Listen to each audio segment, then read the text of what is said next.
Hello everybody, this is Vinton, aka BitB, and welcome out to another BitB stream. Thanks for coming out. It is Wednesday, and today's been fun so far. So I'm going to start this off right now by saying that at the moment, the stream is currently sort of Mixer exclusive, not by design. Here, hold on a second. While we're on the stream, the screen rather. There, to give you an idea of what the hell's happening. Oh, hey, that doesn't work. Jesus, I had screen capture on Chrome Windows is terrible. Hold on one second. Now, just to accentuate my point here. Screen capture off of my desktop instead, that way you can see it. So yeah, as you can see, there's some terrible shit happening over on Twitch right now.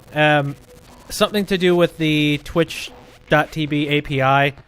I don't know. I'm looking at this from the website twitchstatus.com. And yeah, I guess that's the server that handles all of the data retrieval stuff on their site. And right now it's kind of screwy. And on top of that, here, let me see if I can... Ooh, right. Here. Yep, also, apparently, just the regular website in general is having some problems right now. It's been flickering between slow and just online slow. Both of them have been offline before. It's a freaking mess, so... Yeah, that's fun. I guess I'm going to monitor that... Oh, cool! Wait a minute, now Chat Depot. Oh, Jesus Christ, hold on. Here. There, take a look at that. And now the, Chat Depot, Twitch.tv is... the group chat API is now screwy. What the hell? Now, I have a feeling I know a little bit about what the heck's happening there, but, I'll get into that once we start the stream here. I'm gonna... just minimize that window a little bit, just so it's out of the way, and we're gonna begin this. Again, we're gonna be playing Terraria today, and again, we're sick. Guess we're exclusive for, this place, the mixers. For the time being, I suppose. Here, let me raise that up. Move over here. Why do I still have that connection window up? Get the hell out of here. Anywho's. So let's dive right back into derp, harf, narf. Need to raise the volume of my own eardrums. So there we go. Alright, so, now the reason I think that's happening is because Twitch has recently released this new functionality. I guess, like, for external stream type stuff. Actually, give me a second. I'm going to try... Yeah, it's an extension program. That's what it is. Something tells me that that's not working 100% correct at this moment in time. Because, yeah, things appear very broken. Alright. So where was I? What was I doing the last time I was streaming? I think I beat all the other... all like, the main original bosses. Like, the first ones. The first wave of them. And I was making a path just under hell. Yeah, that thing. As well as also, I was gearing myself up to go underground and try and clear out the entirety of the dungeon. That was one other thing. I guess the question is, what am I going to start off with today? I don't know. I'm not sure. Here. I'm going to have this window up, and I'm going to refresh it every once in a while. Just to make sure that in the event Twitch does decide to pop back on, I could just start it up again. But oh boy, that was fun. I'm actually really happy. Like I'm happy I came up with the idea to start dual streaming over to Mixer. So I'm not missing a day now. I'm flustered. I don't know. Oh, I should probably warn everybody here that I'm tired. I'm gonna just say it's flat out. Tired to the point where I was kind of debating on whether or not I wanted to stream today or cancel it until tomorrow. Which I don't like doing, but if in the event that I really do not feel like I am up for streaming, I do make that kind of decision. I do try to at least get in like 3 days a week when it comes to streams, and I also try to keep them consistent. But if it's to a point where I really, really should not be streaming and I'm just way too tired for it to work, I will reschedule for another time. Oh, that's right. Okay, so the last time we made it up to the sky and we managed to find that horseshoe. So now I can make myself a horseshoe balloon if I ever so pleased. With a cloud in a bottle. Oh, shit! Goblin army! Whatever. I have this sword. I can take him. From the east? Very well, good sirs. Oh, hey! I wonder if I can make them all just fall down the pit and die. Yeah. For safety's sake, I'm... Okay, so... Where are you bastards gonna start from, eh? Oh, yeah. See, I'm extremely tired. The main reason why I'm tired is because I've been trying to readjust my sleep schedule, because it's absolute trash. Like, I have been actively getting something like 6 hours of sleep every single night, and that's because I haven't been able to get myself asleep until very late in the night, and then I have to wake up in the morning. Or at the very, I'm not going to say morning. More like, I wake up at a certain period of time where it is sort of reasonable for a human being to be awake. I know, bring it on. Come, I have my sword ready. It's sharpened. Here we go. Where are you at? Oh, okay, now they're coming from over here. Great. Hello, Bilobed. How's it going? Just in time to watch the slaughter. So, one of the nice things about this setup is that not only is it lazy, it allows for everybody in my tower to be relatively safe while I defeat all of the minions.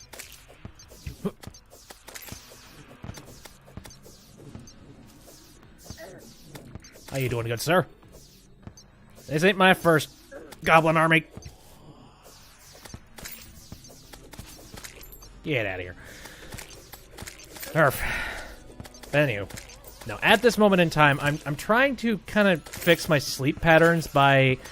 Oh, this is a fun little thing, but I'm actually limiting even more of my sleep. And I'm basically making it so that I am so tired that at a certain point in time, I'm hoping that I just end up falling asleep at, like, a reasonable hour. Like, I get so tired that it doesn't matter what time it is, I'm just gonna, like, knock out. And then when that happens, maybe then I'll finally be on a regular human sleep schedule. God, you are playing with fire. Oh, you sons of bitches. Come here. I hate the archers. But anywho's. So yeah, that's basically the plan. So I'm very... sleep is not one of the best things right about now. You know, like, I've basically been getting a consistent 6 hours of sleep over the past, I think, 2 or 3 weeks. No, I'm not playing with any I'm not playing with any friends on this. This is just a solo run-through. Unless I feel like it, and, you know, one of my buddies feels like he wants to hop on at some point along the line.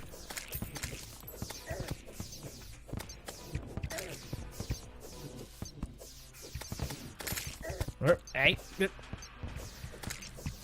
Alright. So I guess the good news is that the tanker is finally going to show up sometime underground. I wonder if I could potentially find him with that hellhole. Like, after all this is said and done.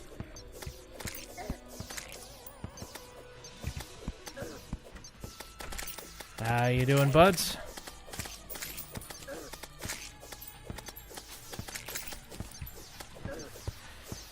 Jeez. Thing is, I'm pretty damn armored up. Like, I'm not too worried about accidentally losing this. You know, I'm perfectly cool with just taking the hail of arrows.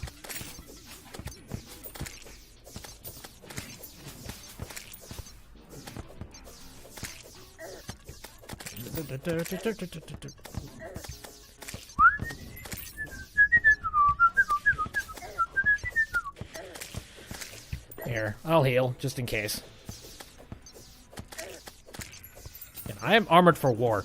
I feel like at this point, if I was really reckless, I could take on the Wall of Flesh. But I'm not reckless, so I won't.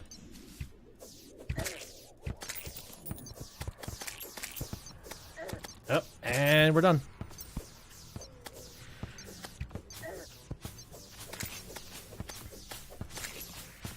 Okay, anybody else want a piece? Or is that the last of them?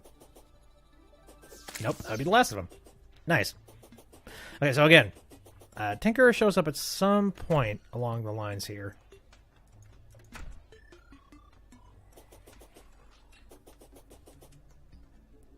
So in theory, I could potentially find the Tinkerer just by heading down here and like happening to see him along the way.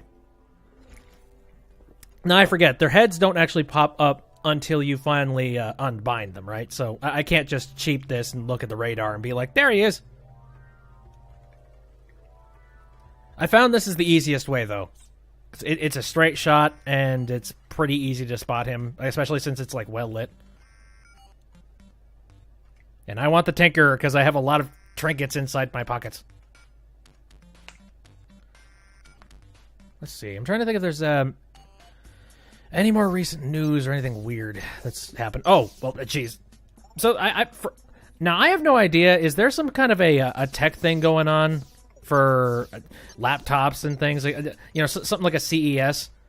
Because for whatever reason, there's a lot of tech news involved with laptops right now. You know, just being like, hey, it's this new Asus ZenBook blurty dirty dir. It's like, what? Now, I'm not in the market for a laptop, so I could care less, but it's just sort of weird that all of a sudden all of this news related to laptops has suddenly shown up. You want a PC. I mean, what do you have right now? You just got, like, a tablet or something? Oh, hey, I died here. Couldn't find the antidote. Oh, shit. I think I'll leave that for posterity.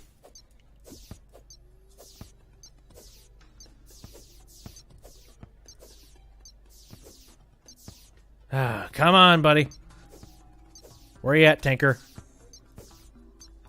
That's another positive thing about having the friggin' Starfury. Xbox One. Meh. It's sort of like a PC. I don't know. Consoles have, like, very slowly just been driving themselves towards being just PCs. Like, they've essentially got kind of the exact same power, and they're just sort of easier PCs to work with. Less things that could potentially break on them, too.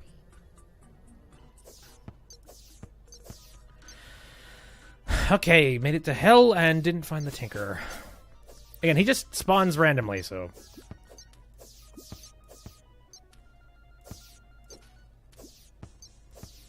you also have, oh, wow, 1 through 3 of the PlayStation or something? What? PlayStation 4, 1, 3. I don't know. Oh, hey, how you doing, bud?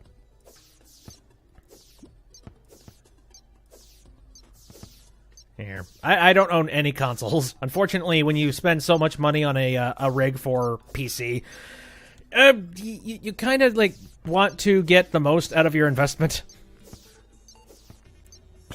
So that's basically me in a nutshell. And then what do I do with it? I use the power and energy bestowed upon me to play Terraria. I'm a very smart individual. Ooh, hey, what is that? I thought I saw something there. Oh, it's a chest! Wait a minute. Ooh, I haven't checked out the chest.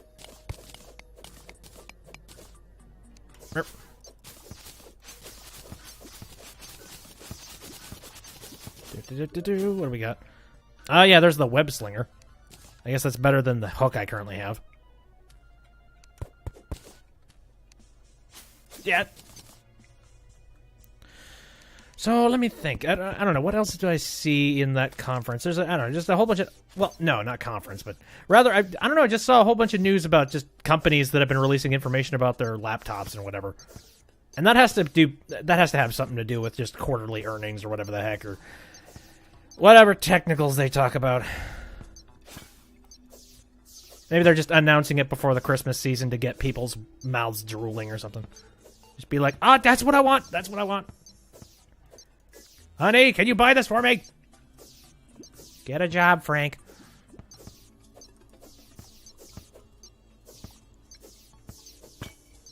Let's see. Now, did Nintendo have a Nintendo Direct? I think they did, because I think they had one on the Switch recently, because I saw a whole lot of news related to stuff that was coming to Switch.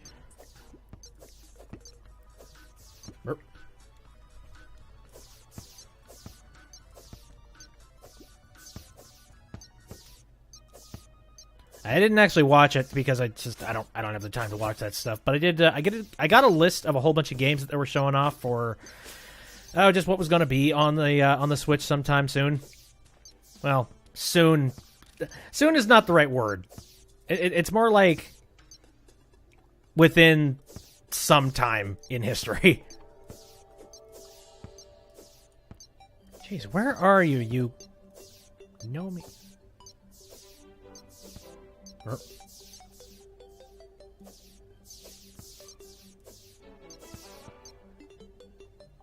Oh, are you talking about the brand new Terraria update? Well, yeah, I'm on PC, so this does include that new Terraria update that people are waiting to get ported. But I haven't gotten to that point in the game where any of that stuff would show up, I don't think. So, right now it's just sort of customary stuff. And like a couple NPCs that are brand new. Oh, hey, there. There's the Tinker. I knew it. Oh, hi, how you doing? I know he was easier to catch when you did it this way. Hi, how you doing? Thank you for freeing me, human. I was tied up and left here by the other goblins. You could say we didn't get along very well. Very well, loser. Okay, so yeah, I got a couple of things I definitely want to get from him right away. Yep, that's the couple of things I wanted right away. Right, meet you upstairs. All right.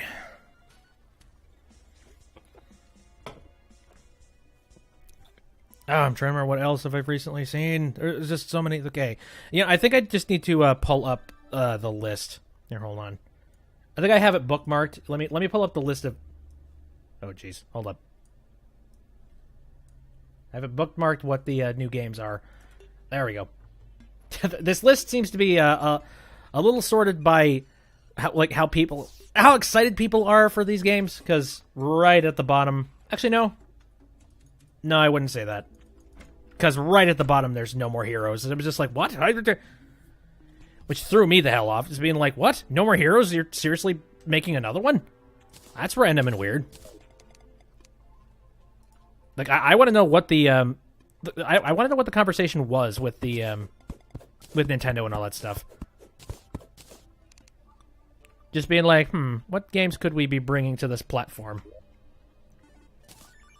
Now, question. I don't think No More Heroes is exclusive to Nintendo, right? That's not one of those things? It's not like when they got Bayonetta or anything?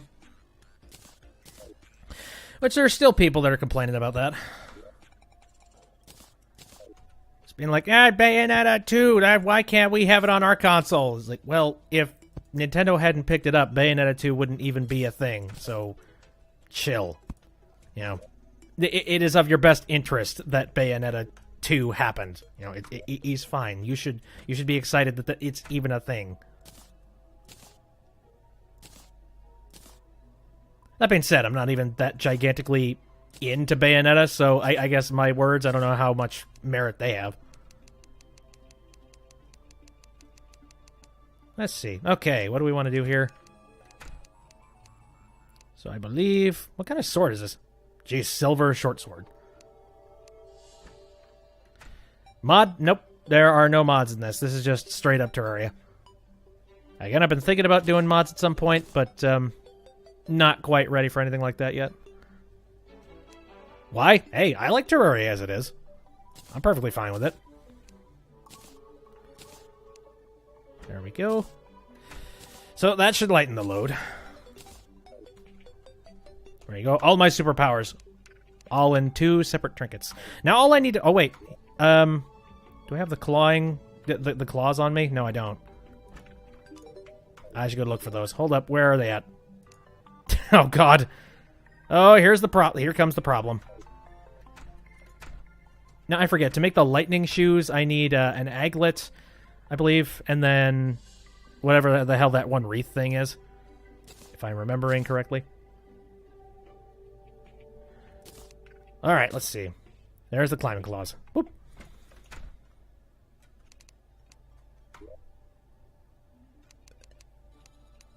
Okay.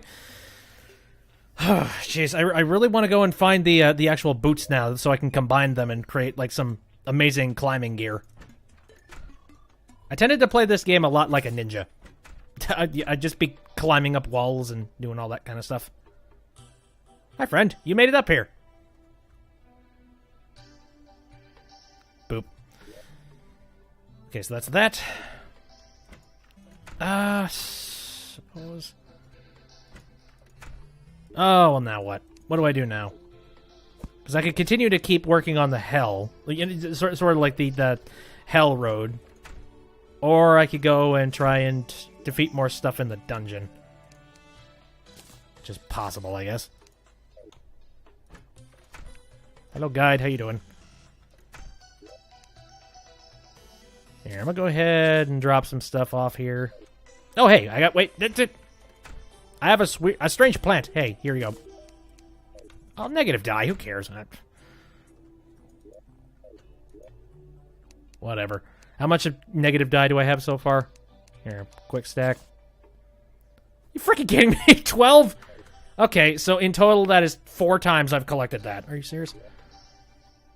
When am I ever going to use negative die? Negative die sucks. It just makes you look slightly weird. That's about it. I like the shiny effects.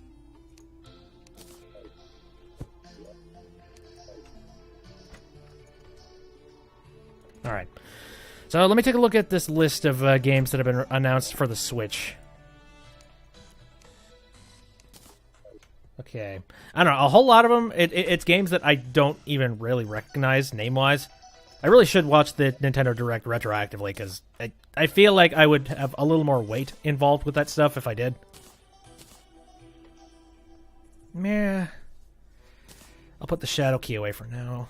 Where'd I put the gold keys at? There they are.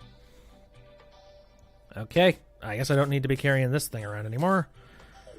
I got a lot of crap. Oh, hey. Oh, no. No, I was thinking just like, hey, maybe I should...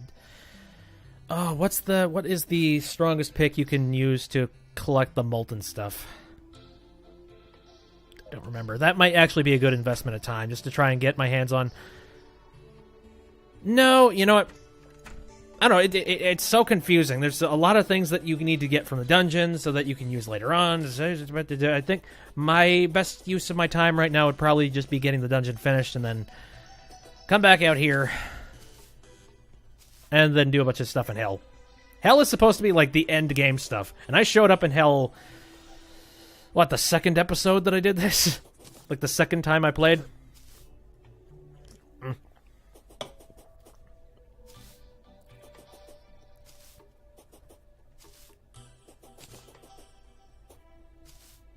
Alright. Hello, Fancy. Thank you for following. I appreciate it. Let me take a look at it. Okay, so I guess one of the things that I'm really excited of seeing from the Nintendo Switch thing is some more information on the final Shovel Knight DLC. I am excited about that. Something fierce. Ah. And then Bilo has also followed. Thank you. Now, I'm looking forward to playing Shovel Knight one more time. That will be fun. What I'm interested in, like, I really genuinely wonder what freaking Yacht Club Games is even going to do after they're done doing Shovel Knight stuff. Like, are they going to make Shovel Knight 2? I'd really love to see that. Because I love Shovel Knight. I especially like the original game so much, and it's just kind of sad that there wasn't any more game aside from it. Like, the original Shovel Knight campaign, it's so short. You know, I want to have more bouncy fun with the shovel. And that was only, like, a very small portion of it. Like, they filled it out again with, yeah, the whole Plague of Shadows campaign. I really like that one. But again, it just sort of felt like an extension of the original one, except swapped out a whole bunch of the mechanics. It's like, Plague of Shadows felt a little more transformative to it, so that was cool. Oh, yay, a meteorite. Cool, cool. So I haven't looked into anything related to what the new Shovel Knight stuff's going to be, but I'm looking forward to it otherwise. Whoop.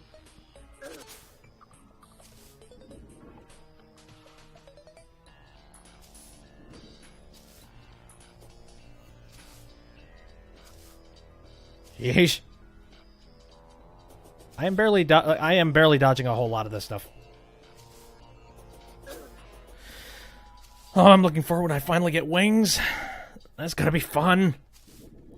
I'll be able to jump over a lot of this crap. Let's see. Okay, what other games are on here? Oh yeah, it's weird to see that Super Meat Boy is coming for the Switch. You know, it's a new Switch version and all that stuff, but at the same time, like, how old is Super Meat Boy? It has been around for a long time.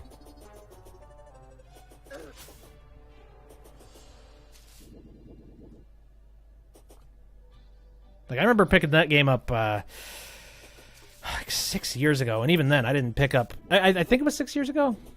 No, I didn't even pick it up on release. I picked it up like 2 years after it had been released. As I tend to do. Alright, so we're here, finally. So the good news is that now that I have the horseshoe upgrade, I don't have to worry about falling on my ass in here. Unless I fall on spikes. Here. Zoom out a bit so I can see where I'm going. I just remember the last time I was here, it was just a mad dash.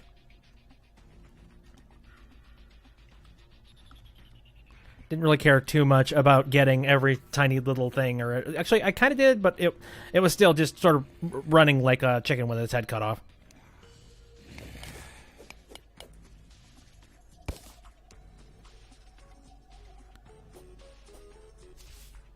All right, I'm gonna zoom in again just so I can see all the paths. I'm pretty sure I had the Starfury at the time. Actually, wait, did I? I'm actually not sure. Especially considering... yeah, not a lot of these overhead things are lit up. Oh, no, actually, never mind. I think I did. I don't know. It's so hard to do these streams, like, weeks apart from each other. And doing a whole bunch of games as opposed to just doing one. Okay, there's a treasure chest I'm trying to open. Can you go away? Please? There. Fine. Not much. I'm looking for the shield. That's what I really want to get. Whoop. Crap. Alright,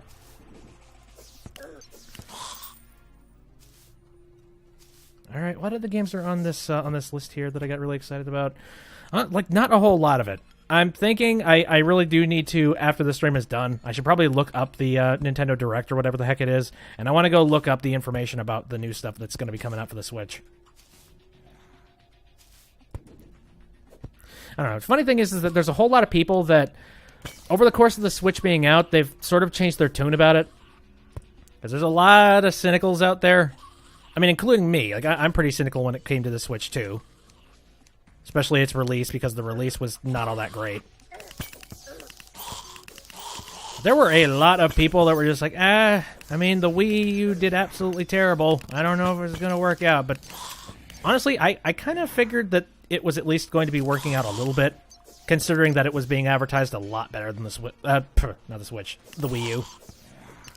Like, with the Switch, you actually knew what the hell you were buying. That was another thing. Everybody and their dog when the Wii U was being announced and they were showing off all the stuff about it. I don't think a single person actually had any idea what Nintendo was trying to sell them.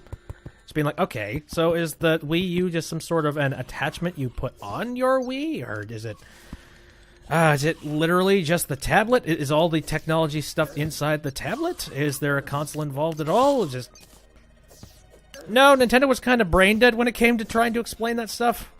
Like, not so much with the Switch. Like, their commercial for the Switch, I actually watched it just recently, just to look back at it, and it's kind of amazing how on the ball they were when it came to that. It showed exactly 100% what the Switch was supposed to be. So, you know, it's like, clap, clap, hands in the air for Nintendo.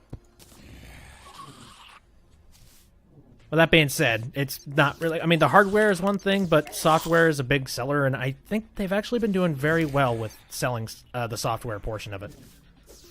You know, they've actually got developers, people that want to make things for them. is strange. And unlike with the Wii U, where they originally promised, oh yeah, no, we totally have people on our side, guys. Don't you worry about a thing. And then immediately they lost like all of the developers that were following them. No, this time, see, here's one of the benefits when it comes to video games right now. Now, there's still this really weird culture around games needing to be super high definition and that kind of thing, and looking extremely nice. 4K being a really big one right now. But we're at a point in time in video games where it's actually, you know, if your video game is not a hardware pushing spectacular of amazingness, like it's not an immediate destroyer of your game. You know, it's like you can make a really, really interesting indie game that has pretty basic graphics to it, and people will still buy it because there is a market for that now. People who are interested in playing indie games just for the sake of, hey, indie games. They actually put some thought and love and heart into this thing because it was their passion project. As opposed to AAA games where they essentially just, oh, look at what's popular, and they go, how can we capitalize on that? And how can we slap a day one DLC and a season pass on it? Oh god, speaking of which, I saw this news recently. So Ark Survival Evolved is officially released.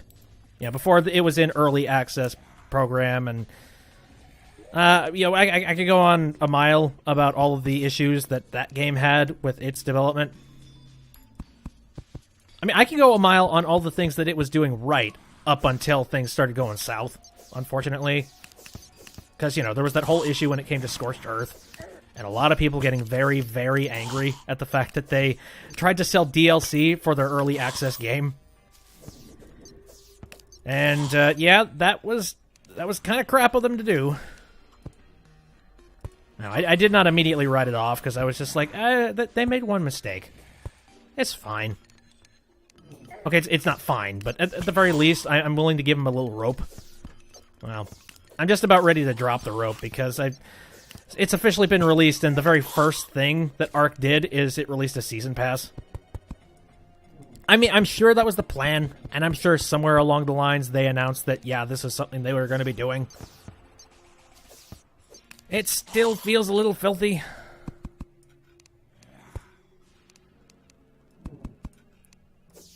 I don't know, my trust has kind of dropped directly off the damn world ever since Scorched Earth came out, because I'm just sitting there like, it's kind of scumbaggy.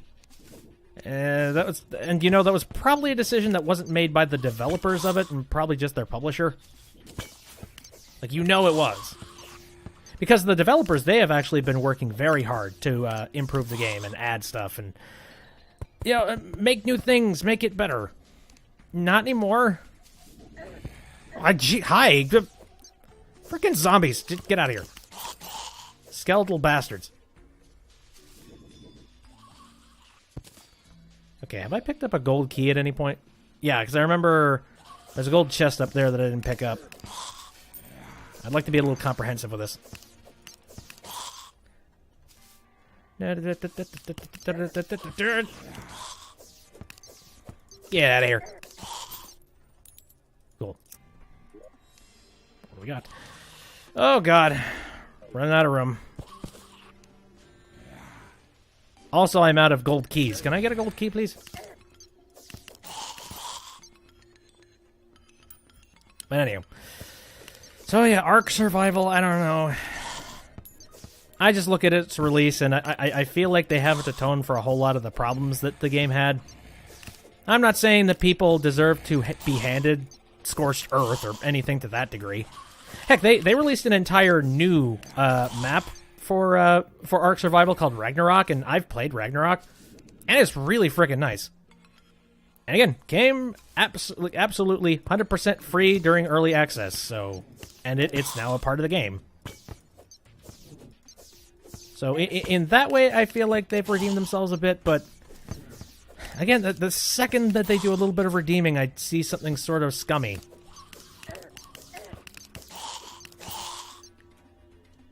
So, I don't know. I don't know how to feel about it. On one hand, I just kind of want to let bygones be bygones and say, yeah, whatever.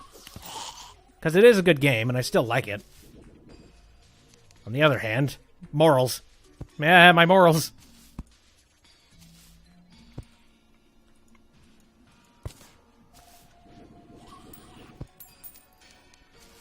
Okay, can one of these chests please hand me a gold key? Hi.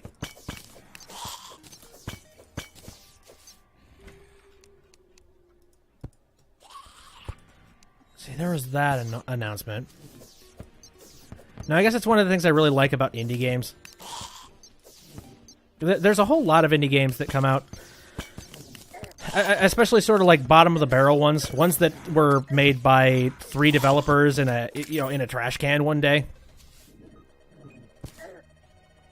Because they made the project not because they had plans for money. They made it because they wanted to make something fun.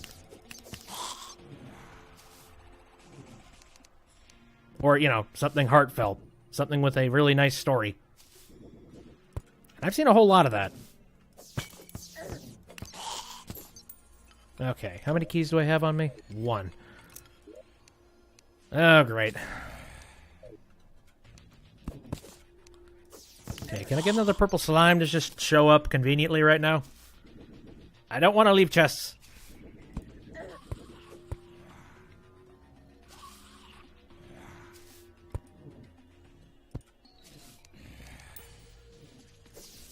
Oh my god, skeletons! Whoa, whoa, whoa, whoa, whoa, whoa, whoa. That's a lot of undead. Jeez, heal.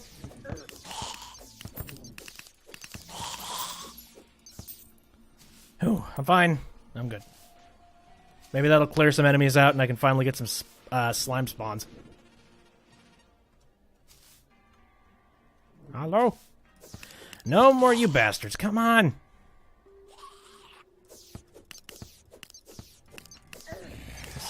I want to think about a couple of other things that I've recently seen. Oh,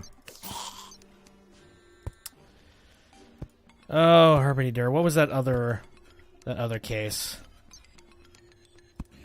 Oh, yeah. One game that's really controversial as all hell is Shadow... Well, like the sequel to Shadow of Mordor, the Lord of the Rings game. Shadow of War. Whoop. The one that surprisingly got a whole lot of praise from a lot of people. And it was a pretty straightforward game. It was sort of like a Assassin's Creed mixed with a rival system, which, hey, I'm cool with that. That sounds fun. And honestly, I kind of felt like I wanted to play that, but a couple of things were stopping me. One, it's Ubisoft, which means you have to go through their DRM, and the second you have to say anything about Ubisoft DRM, like the second I have to be like, okay, do I need to sit through their stupid DRM system in order to play my games? And if the answer is yes, just like, maybe not. Oddly enough, I make decisions based around that kind of stuff.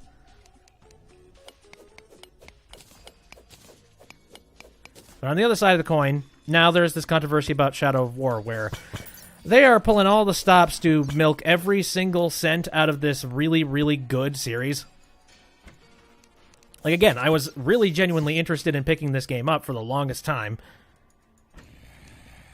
Well, to an extent. Like, Shadow of Mordor, for sure. A little less for Shadow of War, because I'm like, well, okay. I'll pick it up if... I like to start games, like, right at the beginning of game series. Like, for example, I wanted to play Mass Effect 3 for the longest time, but I had not played any of the other ones. And I wanted to see what the heck the problem was with Mass Effect 3. It's like, why is everybody so angry? So I played through the entirety of Mass Effect. So I'm just like, I would like to see, I would like the full context. I want to understand why people are so angry. Well, I know now. I understand now. And yes, they're right. But no, that's kind of the thing I like to do. I like to play the entirety of a game series, so right from the get-go, I had just, I would have to buy Shadow of Mordor, and now I'm not even going to do that, because with Shadow of War, I guess that they have immediately pushed a whole bunch of, like, microtransaction-y kind of stuff. like loot crates and loot boxes. Because unfortunately that's gotten really popular with people. Because Blizzard managed to figure out how to do it, and now everyone has to figure out how to do it. Even for games that really shouldn't have loot boxes. Like single-player games. Which is exactly what Shadow of War is, single-player. You get to use those items like one time during your campaign, and I don't think you get them ever again. And that is annoying as shit to me, because I'm like, seriously, why do I need to... I mean, okay, of course, they stand by the argument of, hey, you don't have to spend your money on that. This is just a way for you to spend more in the event you really like the product that you that we give you. Of course, I would reply with, I did pay for it. This game's $60, and I definitely paid for it. So why should I have to pay, why should I feel the need to pay more money when I've already played plenty of stuff?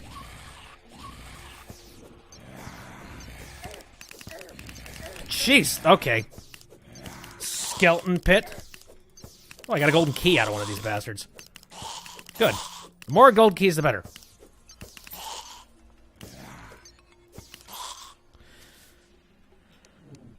Holy crap, seriously? Get out of here. It's always right when you beat him, too. There. There's another gold key, but I'm running out of space in my inventory. There. Hi, whoa. Should probably break this chest. Just so I know I grabbed it.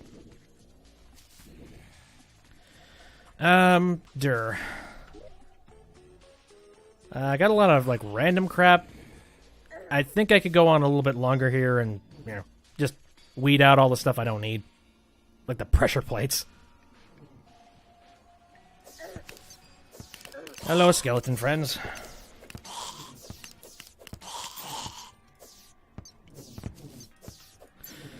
Okay, jeez. There isn't even a water candle anywhere in here. These guys are just being that big of assholes.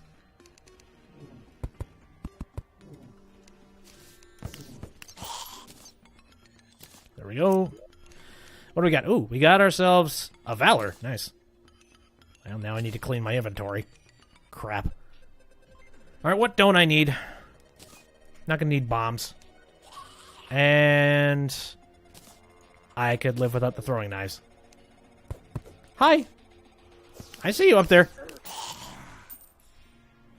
I'm not looking forward to diving back into this game after I'm, finished and going off into hard mode. Because this place is hell after hard mode.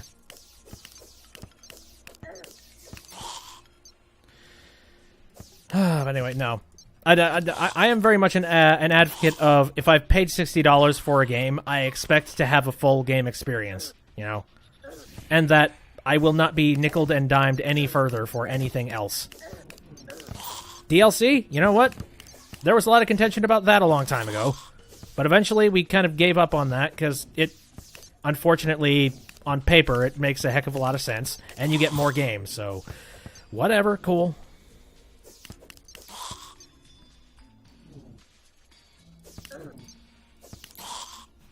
But I don't know. It's when it goes way too far. When, it's to a point where you really shouldn't need to spend any more money on something, and yet you're kind of in a position where you're kind of being pressured to do that. Again, you don't need to. Well, why is it available then? If it's not a necessity, why did you put it in the game? Because to me, whenever I see those microtransactions that make games easier... Like, for instance, in Deus Ex Mankind Divided, which I did buy. I felt dirty when I did it, because just... But I heard about the fact that apparently, with Deus Ex Mankind Divide, it does have microtransactions. But, the microtransactions, from what I hear, they don't actively affect too much in the main game. I guess it was just an afterthought that... Wow, what was it? Square Enix? Was it Square Enix that published that game? I'm trying to remember. Whatever. Basically, the publisher came down on them and was like, hey, wait a minute. You don't have any microtransactions in our game? No. because we don't need microtransactions. It's like, no, you need microtransactions. How are we going to make more money then? Just be like, I mean, we could just price it at $60 and we'll make our money back. No, we're not making all the money. No. You guys, go back to the drawing board. I need you guys to immediately stop whatever it is you're doing. Whatever patches you're trying to fix, screw that. Go back and try and add microtransactions. Just being like, fuck off. Why was that such a necessity to add? Especially, apparently, again, something like a week into the finalization of the game, where they were trying to fix things and getting ready for, like, day one patches and that kind of stuff. And then all of a sudden, the company just goes, nope, we need to make more money. It's like, I don't like that. Like, you remember a long time ago where games used to come on cartridges? It's like, if you were to release a game in that day and age where there was some horrible, horrible problems on the cartridge, you know, it was like, the main concern was, son of a bitch. Hold on. Everybody wants my blood. Hold on a second. Yeah.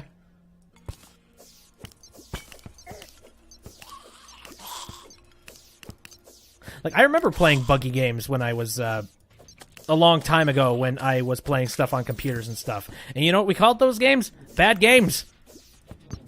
And nowadays, a game can come out completely buggy and destroyed. And then within 2 days of it being released and being buggy and destroyed, they can release a patch, and then suddenly everything works and everything's okay. It's like, no, it's not okay. Because, yeah, a long time ago, we would say, your game's bad. And then we would just pass it off. And there was no way for you to fix the problems. You'd either have to recall the game, or you would have to issue some horrible, horrible apology. Not anymore. Technology has fixed that problem and created an entirely other problem. I don't know. I feel like I'm just bitching about that, but I mean, it is a considerable problem. Especially when we can now push all of those priorities out the window and instead focus on making more money. It's like, that's why I'm a giant fan of, like, independence and Kickstarter successes, rather.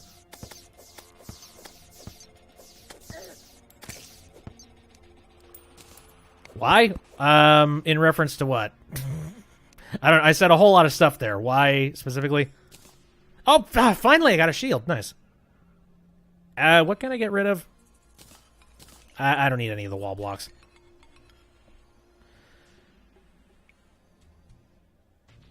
Bruh. Crud. I guess I don't need this banner. There we go. Okay. Whoa. What the heck is this, and why is it glowing? Wait. Oh, hi. Can you please leave me alone? I'm looking at a thing. I've never seen one of these statues that actually glows before. Seriously! Dad! I am busy and I'm looking at a pretty thing. Get out of here. There. Okay.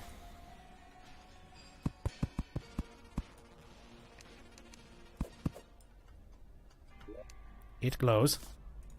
Mushroom statue. The mushroom statue specifically glows. That's weird. Hi, friend. Yeah. Jeez. Okay.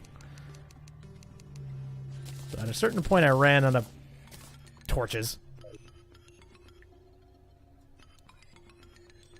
Alright, I'm good. Oh! Hey, I looped all the way around. Hello, welcome back. Eep.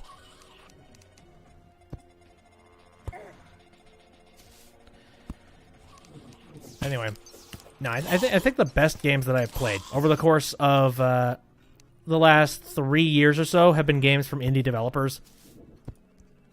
And again, it's because they actually have a care in the world for the things that they are creating. And I respect that, honestly. To have respect and, oh, what's the word? the thing that you have when you are proud of what you do. You know, it's like, oh yeah, integrity. That's the word. Oh, hello. Connection cut out for some reason for me. That's weird. Did you guys get any weird hiccup just then? I think we're out of the weird, terrible zone when it comes to the internet cutting out, but I'm still worried that that problem might still persist. I don't know. I guess my internet service provider is still working hard on that one. Oh, jeez, I just remembered this, though. No, just couple of days ago, for whatever reason, the internet was just completely out, and I couldn't fix it on my end, so I'm like, oh, good. The internet. The internet's having problems again. That's great. And so I called up I called up just their helpline to see if maybe I can get some help with and support, or some information as to why the internet has suddenly gone out again. And so I try and connect to them, and it's actually actively difficult. For some reason, I couldn't actually get on their line, and then I finally did, and it was an automated voice direct me through.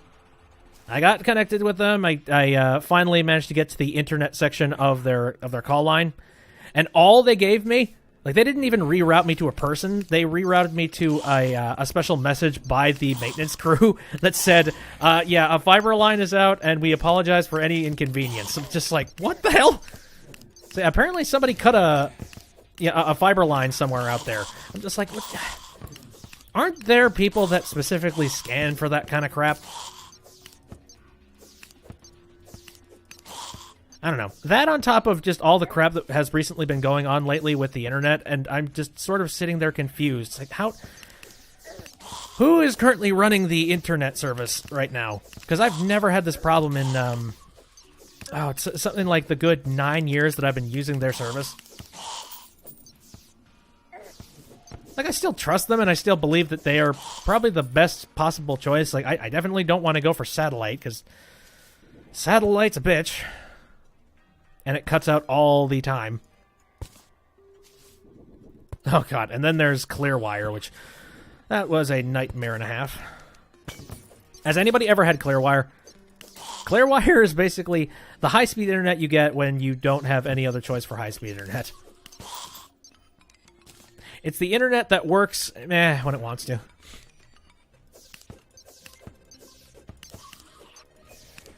Like, no lie, I remember...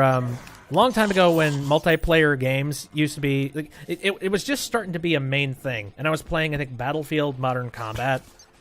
Which, that wasn't a very good game, but it was all I had to play, so meh. And I was playing Battlefield Modern Combat, and... oh, the connection was so bad on that I would just be running along the fields by myself. I'd be heading to one of the base's checkpoints to try and take it over. Which, funny enough, there would be nobody at the checkpoint, and it would just be like, sweet, now's my chance! I can collect massive points for the team! So I would dive in, and just as I was about to hit the checkpoint, suddenly my character would start going immediately backwards, like, full tilt backwards. I was like, whoa, what? I'm wait, what's going on? And finally, I stopped right at the front of a wall. I had collided with a wall at some point along the line, and the game didn't register that I hit that wall until it finally resynced me. I'm just like, Jesus Christ. And it had nothing to do with Battlefield servers or anything. No, this was just my shit internet.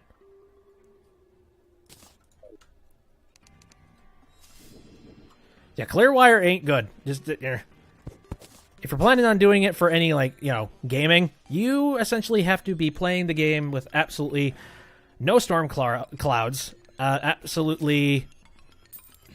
I don't know. I almost feel like the wind was causing problems. It's like one of those things. Like somehow the wind was screwing with the signal, which I don't even know how the hell that would work, but there were some days where I swear that was the case. So, yeah, the service I have right now, it's definitely not as bad as that. But there were certain times where I was starting to think it was getting there. I'm just like, should I start thinking about getting satellite internet?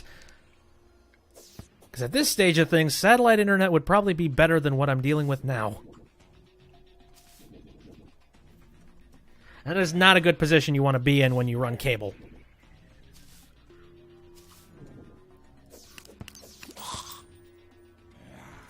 I don't know. I really hope that they get these problems solved before winter. Because the second winter strikes, nobody is going to want to dig underground for underground wiring. To this day, I still have no idea what the problem was before. It seems like whatever they did to fix it initially didn't fix it. And then I just kept on spiraling and not having a good connection to you guys. You know, it's like the stream was absolutely dead and not working.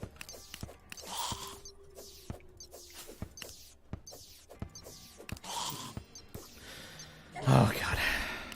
I'll tell you one thing I don't like about the dungeon. Everything just spawns constantly in this place. You know, it's like, I want 5 minutes to chill out, please. Can I? Is that too much to ask? Alright. Crap. Dirt.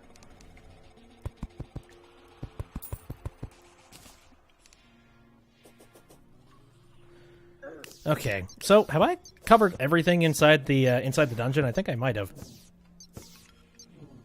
Which, you know, if that's the case, woohoo! But I'm just gonna check real quick, just to make sure. Hi! Oh, nope. Nope, more dungeon. Let's see. God, should I even bother with picking up so many of these weapons at this point? I don't know, I've got like one of each. There's always that one part of my brain that's sort of sitting there thinking, well, what would happen if I actually did have a friend show up?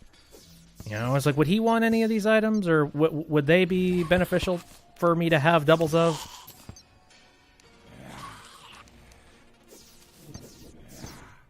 Yeah, okay. So, yeah, it looks like we're not quite done yet. Though it appears that a whole bunch of those special elemental chests seem to be on this side of the area. I should note that. So the next time I come down here, I just have to come over here, and I'm good. Another one of you. I don't really need the revive potions. Jesus Christ! You serious? Come on.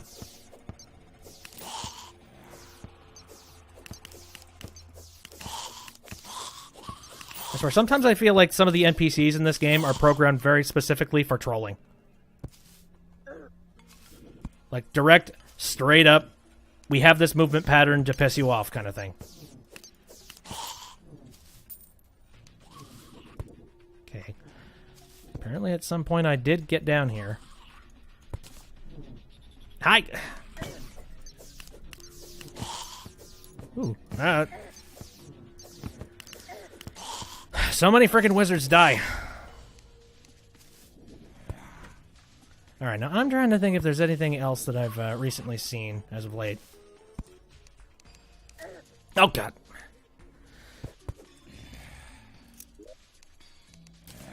Loot all that, and I got another copy of this. Where can I get rid of? Well, what can I get rid of? Aside from that, I think I already have a bone, crafting area. I could just buy dynamite. Let's get rid of that.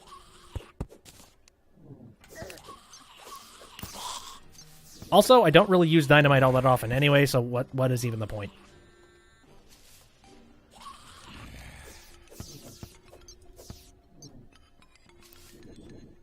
Here. How much more stuff was over here, I wonder?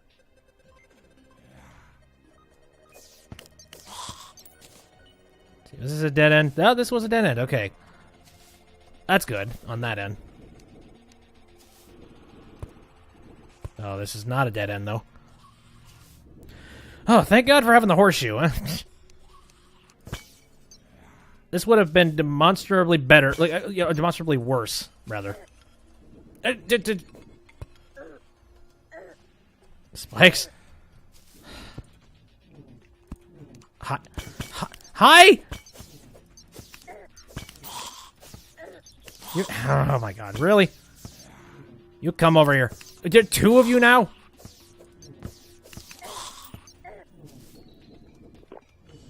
This is crap. Get over here. They're not messing around with spikes anymore, you bastards. Okay, bones, at some point bones are important, right? I feel like they are. Maybe. I don't know. Any doubles I can get rid of? I don't know. I don't want to give shit up. But I don't want to teleport out of here because I've got to be close. I got to be close to being finished, right? You bastards come in waves, don't you? Oh, hey, I picked up bombs at one point. Don't need bombs. Suppose I can get rid of those stars, worst comes to worst. Oh, hey, there's web stuff up there. Let's see. It doesn't appear that the dye girl is up there. Nope, doesn't look like it. Just a whole bunch of other sad saps.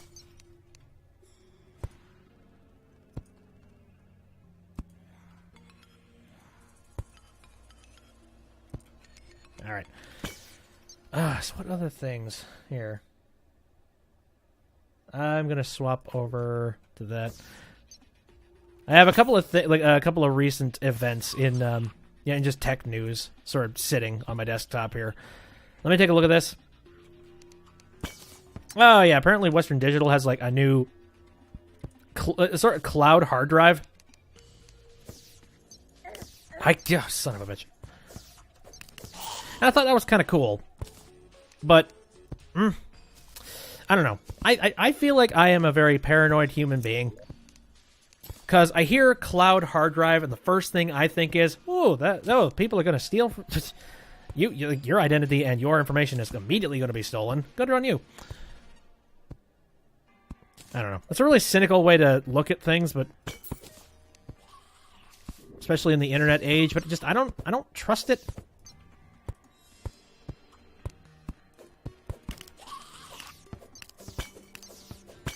It's sort of like how there's so many items online that can put your refrigerator on your Wi-Fi. I'm just like I don't trust my refrigerator with my Wi-Fi. It's like I don't feel like that's secure in any way.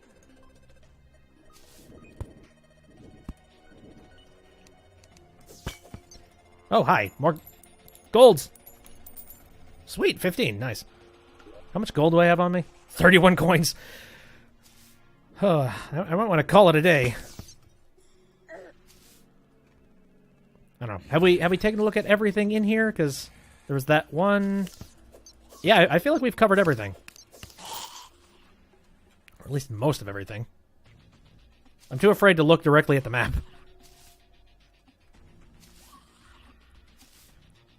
And I like seeing it zoomed out like this, so... Hello, sirs? Okay. Alright. Oh, son of a bitch. Okay, that is just some sort of a pit. Yeah. Oh, whoa. I see you, slime. I need your key. Oh my god. Oh, no. Jeez. No. Fire drill. Hoi. Okay. I think I have wood back at the house. I have plenty of torches, so I'm just going to get rid of that. And we're going to head right back up.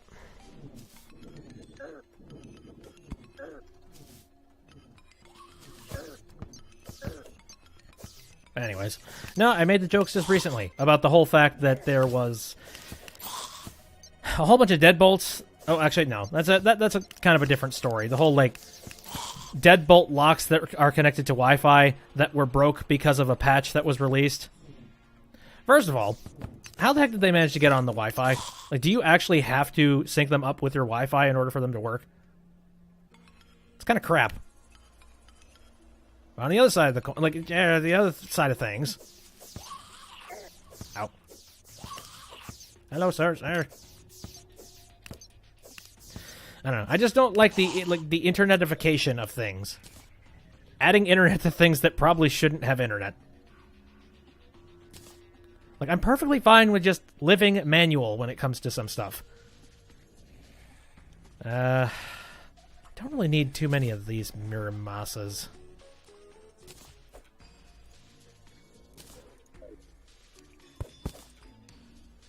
There we go. Okay. So I got that done. I think it's time to call it. Because, yeah, we've been in there for a long time. It's time to put away all this stuff that we just collected. How's it going, Prospector? Don't you be panning on my gold. There we go. Also, that's one thing that I've very slowly been trying to get myself used to when it comes to this game. Knowing when to hold them, when to fold them. When it's time to finally just get the hell out, just get the hell out. Let's see. I suppose I could just have that in my inventory now. Plus 4 damage. Plus 4 melee speed. Very different things. I'm gonna up the damage, I suppose. Because one of the best things about the Starfury is just the stars, but those are regulated. And then you got a spiked one, so that's even worse.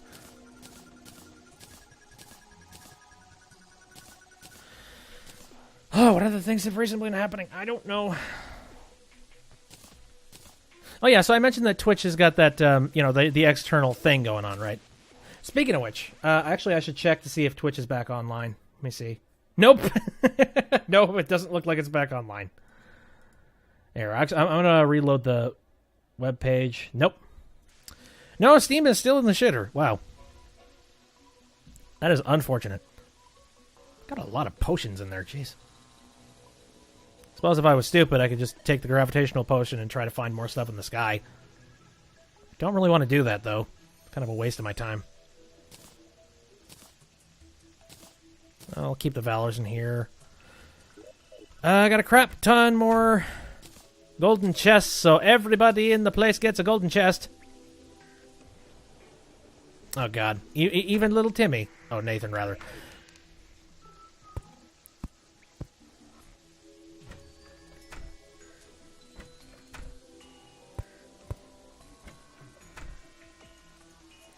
There. Never say that I didn't care about my NPCs enough to not shower them with golden treats. They might be living without windows, but at the very least they're living a lavish lifestyle. Sort of.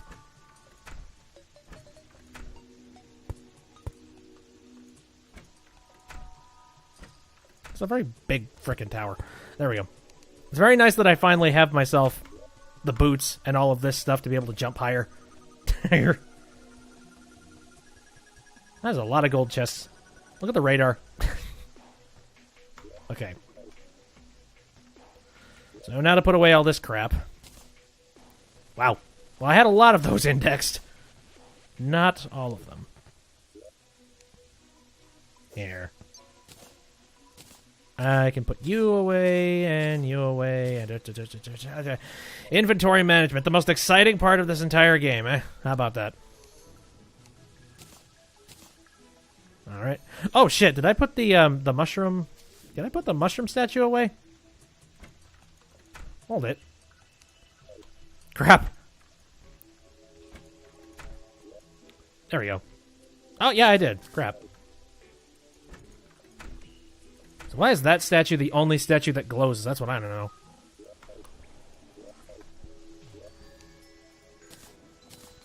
Cool, cool. I don't know. I want multiples. Right. So we got all of that taken care of. So we're ready to go once we finally manage to make our way down there. I suppose... I'm wondering where that one spot is. I'm trying to remember what's the strongest pick that I could be using right about now. I need to go look for that meteor. That's another thing, too. I know where one meteor is, but it is in a very, very awkward place. I would much rather dig out a meteor that was easier to dig out. Especially since I have the potential to be burned alive as I'm doing it. So, let's go do that.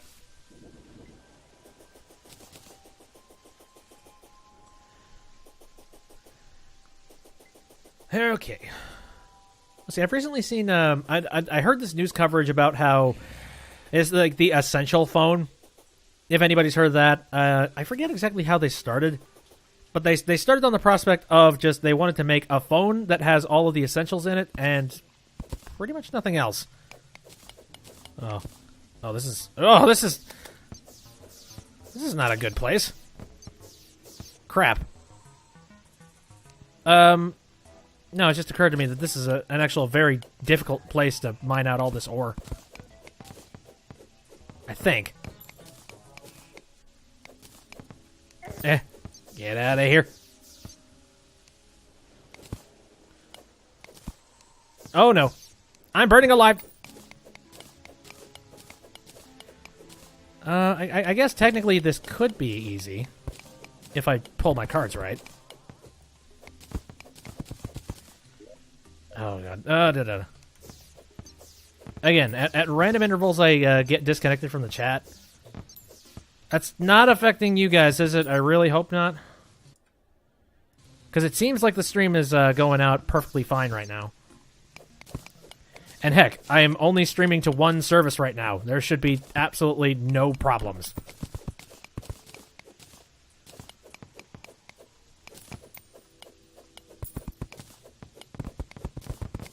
Ouch.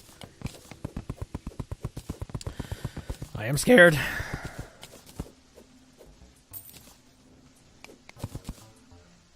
Okay.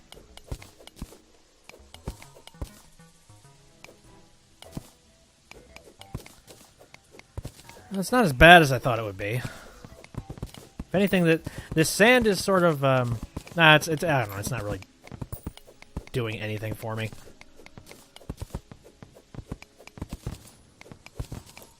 It's just sort of a very minor inconvenience.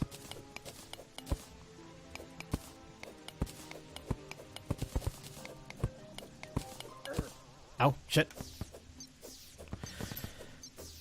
Anyway, oh god. So back to what I was talking about with the essential phone stuff. So I guess I don't know. Was it a Kickstarter thing? I don't even know. I don't know what's Kickstarter and what's not, or what's just genuinely progressive. I have no freaking clue. But I guess the essential phone was basically just an Android phone. It's got a base level Android on it. It doesn't have any extra fluff. It doesn't have a whole bunch of stuff added to it. And it's a whole bunch of like the essential little bits of what an Android phone needs in today's world. That's essentially what it is. Oh, crap. And that sounds pretty admirable. Like that sounds reasonable enough. Problem is, just recently, there was a very bad leak involved with every single person's driver's license that bought one of those phones, I think. Or, you know, at least a good subset of them, anyways. I don't want to say absolutes because I'm not 100% certain. Yeah, the company has gone on record to say that they apologize for the leak. But, yeah, that's still a lot of damage that has spontaneously just suddenly happened. You know, that's not good, especially for a company that is trying so hard to get its land legs in the industry. That's another thing. I actually had a lot of high hopes for the project, honestly. Because it sounds like a pretty admirable thing to try and strive for. Just a simple phone. Especially in today's day and age and market, where you have to shine it up ever so slightly with, like, brand new ridiculous features. It's like, it's a phone, goddammit. You know? Like, smartphones are basically the height of what you need a phone to do and pretty much nothing else. Despite the fact that companies have been trying to make them other things for the longest time. Can't I just have a smartphone that is a smartphone and leave it at that? Like, I have the Samsung Galaxy S8, and it's a nice phone, but it's got a lot of features on it that really harbor it down, like that the bezel that they are trying to push. Just like, I don't need a phone that has a bezel on it. Like, it's more of an annoyance than anything. But the main reason I bought it is because it's got a whole lot of power behind it. You know, having that new Snapdragon chipset, like that was my selling point. I'm like, hey, a whole bunch of power, so I don't have to upgrade for a while. I'm cool with that. But I just need a flat screen. That's all I need. I don't need it to be any more fancy than that.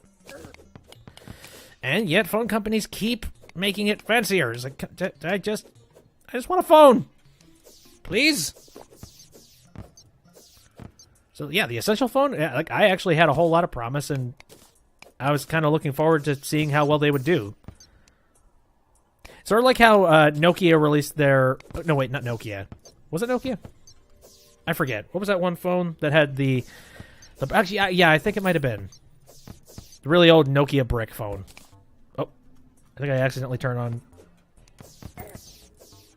There we go. I don't need smart pickaxe.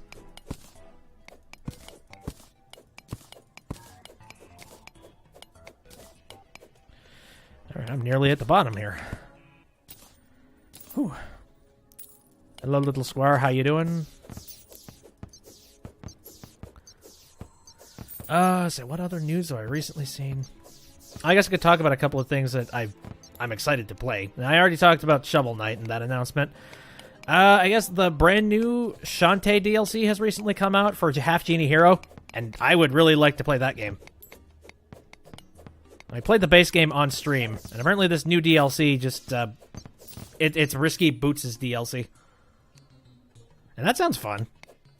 Problem is, it requires me to have money, and I don't really have expendable income right now.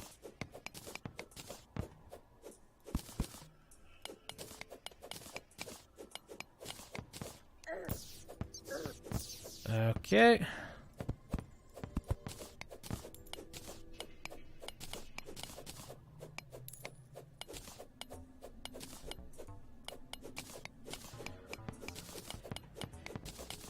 Here.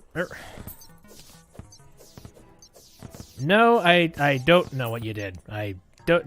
That's got to be an in-joke with something that I don't know.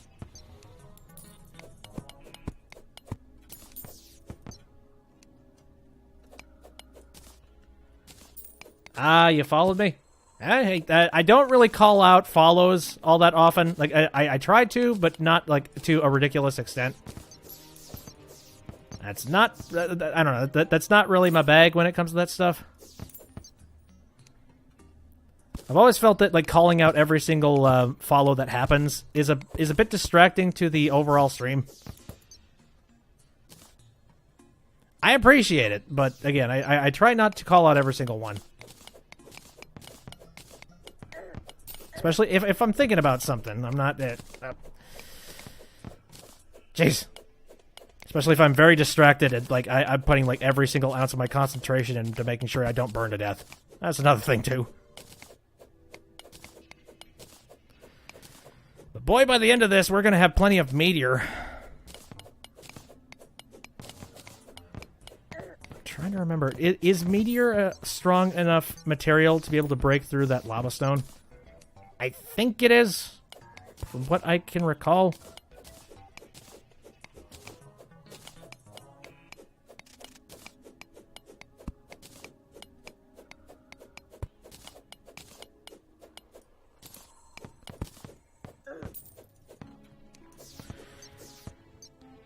Oh my god. Stop it! So at a certain point, I'm going to take out enough of this stuff that those lava bastards disappear, right? Can that be sometime soon? Because I am so sick of trying to fight them while simultaneously mining stuff out.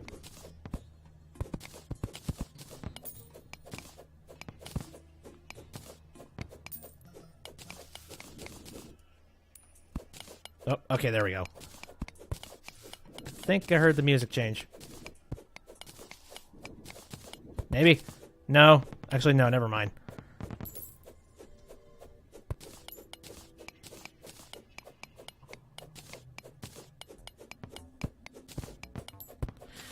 So, in theory, if you wanted to be an asshole, couldn't you just take a whole lot of this material and just line it like line the walls of a place and just make it filled with these monstrous bastards.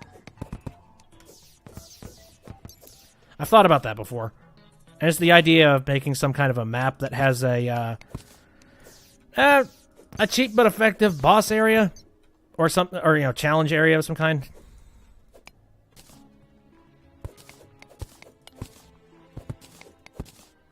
There we go. Finally, we're out of the woods. Hey!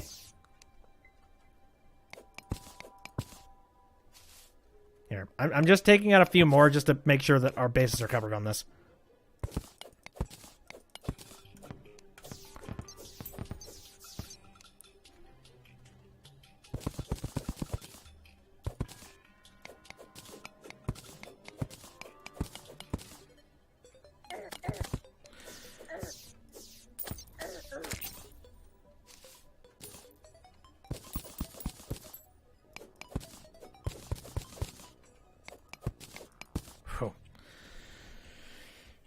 Right then. Here, just take that one out. Okay. See, the thing I've noticed about these streams, unfortunately, I don't do a whole lot of talking when it comes to these ones. Or, I do a lot of talking, but there's a whole lot of blank space. And I do like to at least... I'd like to try and keep conversation going the entire time that I'm streaming, but... I also don't try to force it at the exact same time. So, I forget. What else does does the Meteor Rock actually have a hammer equivalent? It's occurred to me that that actually might not be the case. Because I'm looking at this and I actually don't see a hammer anywhere in here. I think it's Meteor Hamax and... at least we got it done. Now we don't have to worry about that, a giant pit of fireballs. Right. I think what I'm going to do is I'm going to make my way down to hell. And I'm going to see if this pickaxe works with it.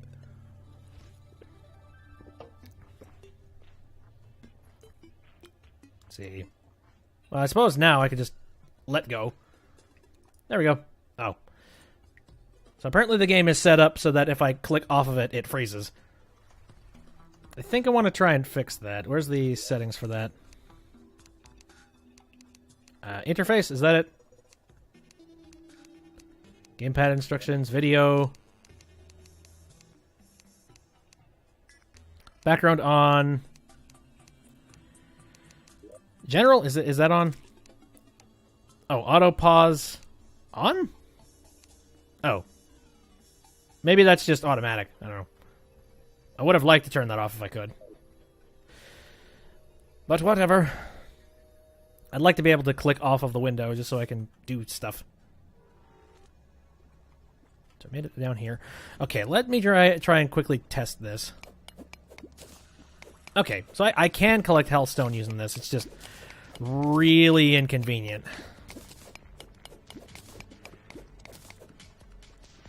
That works. Well, okay, so in the meantime, I'm trying to think if maybe there's anything else that I've recently seen.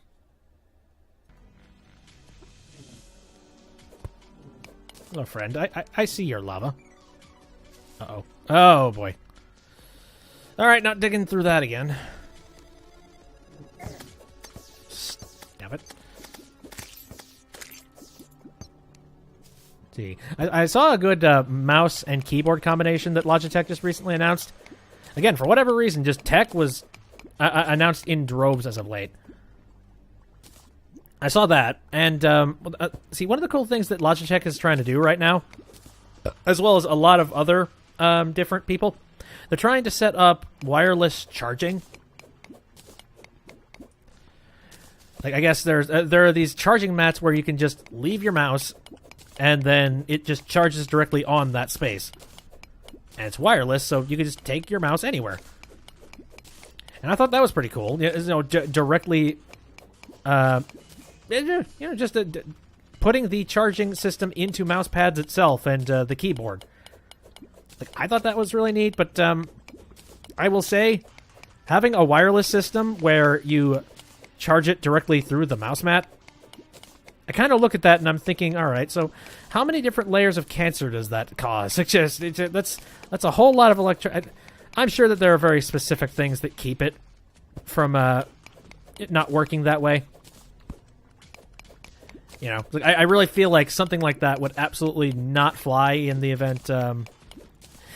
What is it? Consumer electronics. I feel like they would take one real quick look at some system similar to that, and their immediate thought is probably, okay, what kind of radiation does that give off?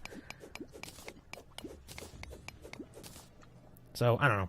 I'm sure it works perfectly fine, but I guess I'm just I'm terrified in my own ways when it comes to that stuff. I know for a fact that I don't want to be in a situation where I'm using a product for years and years, and it turns out it was probably hazardous to my health. It's like, oh, cool. See, now I've actually talked with my mama before about this, and her and I kind of share a really similar outlook when it comes to chemicals and cancers and stuff. I mean, go ahead and try to avoid whatever you can when it comes to that thing. Like, if there's something that has very, very specifically been linked to cancer, yeah, go ahead and avoid it. But aside from that, there's not a whole lot you can do. We kind of live in a society where there are chemicals in everything that we eat, everything we drink. And unless we quite literally move our, go Amish and then produce every single little bit of our meat, our veggies, we would have to make sure that our water was completely cut off from any kind of runoffs from the cities, that kind of thing. We need to make sure we're in an environment where our water is not being affected by, just like weather clouds and things like that. Because the sky is not a 100% purifier. That water is still coming from somewhere, and it's probably got some shit in it. I don't know. We've come to just the decision that, yeah, we should work hard to try and keep healthy, but at the same time, don't try to worry too much if something has GMOs in it. GMO and gluten have basically become buzzwords. Just being like, is this non-GMO gluten free? It's just like And while, yeah, there are some people that can't stomach that stuff and actually do have problems with it, for the most part, most human beings on this planet can handle GMOs, and they can also handle gluten. I mean, heck, if you continue to eat gluten-free stuff, there's a very good chance that you are actually going to become intolerant of gluten. Like, I've heard many cases of people saying, like, they completely abstained from certain foods, and then all of a sudden they couldn't eat or drink it anymore because, yeah, they literally put themselves in a scenario where they were completely avoiding a certain type of food. And then their body, just naturally, they decided, okay, I guess now we're going to be allergic to it. And you didn't, it's basically a resistance. Your body, it reads all the proteins that it's currently being handed, and it just goes, okay, we're going to go ahead and be allergic to this now. Actually, fun fact, I am allergic to cats. But the fucked up thing is that I own a cat. And that might sound suicidal to some people, but the thing is, a long time ago, I was actually a lot more allergic to cats. Like, ridiculously allergic. Like, to the point where if I get any in my eyes, I'm going to swell up like a balloon. And this is when I was, I think 6. Yeah, 6 or 7. I was just extremely allergic to that stuff. But I guess over time, I just avoided cats and stuff like the plague. I didn't really touch it. And I guess after a certain point, I guess my body finally just decided, all right, not to say that, like, you're not allergic anymore, but my body just said, all right, you've been away from it long enough. We have reduced this. Like, it's almost like a review. Just like, okay, we've looked over the statistics again. We have found that this protein is actually not that bad for you. So, You're still allergic, but just not as allergic. So actually nowadays I'm actually pretty good when it comes to cats. The only things that I cannot do when it comes to cats, like I absolutely cannot get any cat hair or any kind of cat dander in my eyes or my nose. And if I get any in my eyes or my nose, I am in like deep trouble.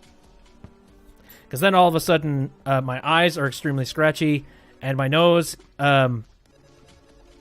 it like runs like a faucet, kind of thing. I've actually had certain streams where I have, I've pet my cats before, and then at a certain point I bring my hands up to my nose, and almost immediately I notice I'm just like, uh-oh, I've done a mistake. And even then, it's not a killer. That's kind of the positive thing.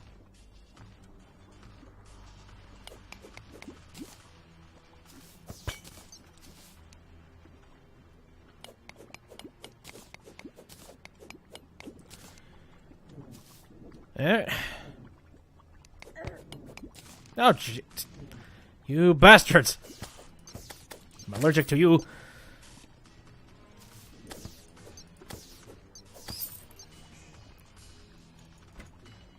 Let's see. I wonder how much stuff I've collected up to this point. I know most of it is not going to be effective until I get myself some obsidian, too. And I'm trying to remember if obsidian... if I can collect it via this pickaxe. I think I can. You know, this is the easiest way to collect this hellstone. You know, just go along the path, go inside the buildings. Oh, this one's up in the air. Lovely.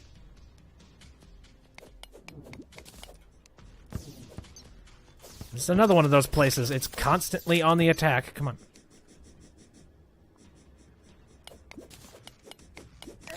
Hey, how you doing? Here, I'm gonna heal real quick.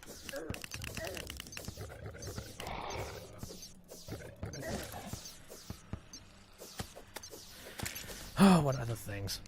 I think cats is like the only thing that I'm super, super allergic to. I have asthma. There's one thing. I don't know. A whole lot of things involved with breathing have some horrible problem with me.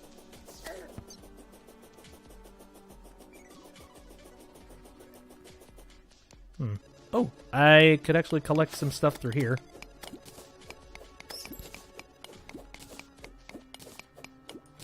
Thank you. Finally, we got a mostly underground place now. That's good. Here. Can I sort of will this over this direction?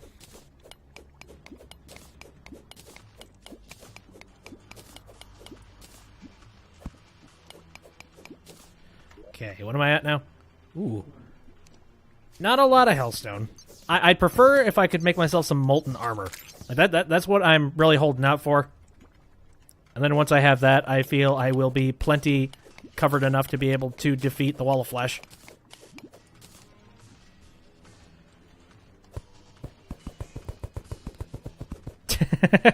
I love the spider thing. It doesn't have very effective range, but spider certainly looks hilarious. Come on, yes. I'm having fun. Get back here.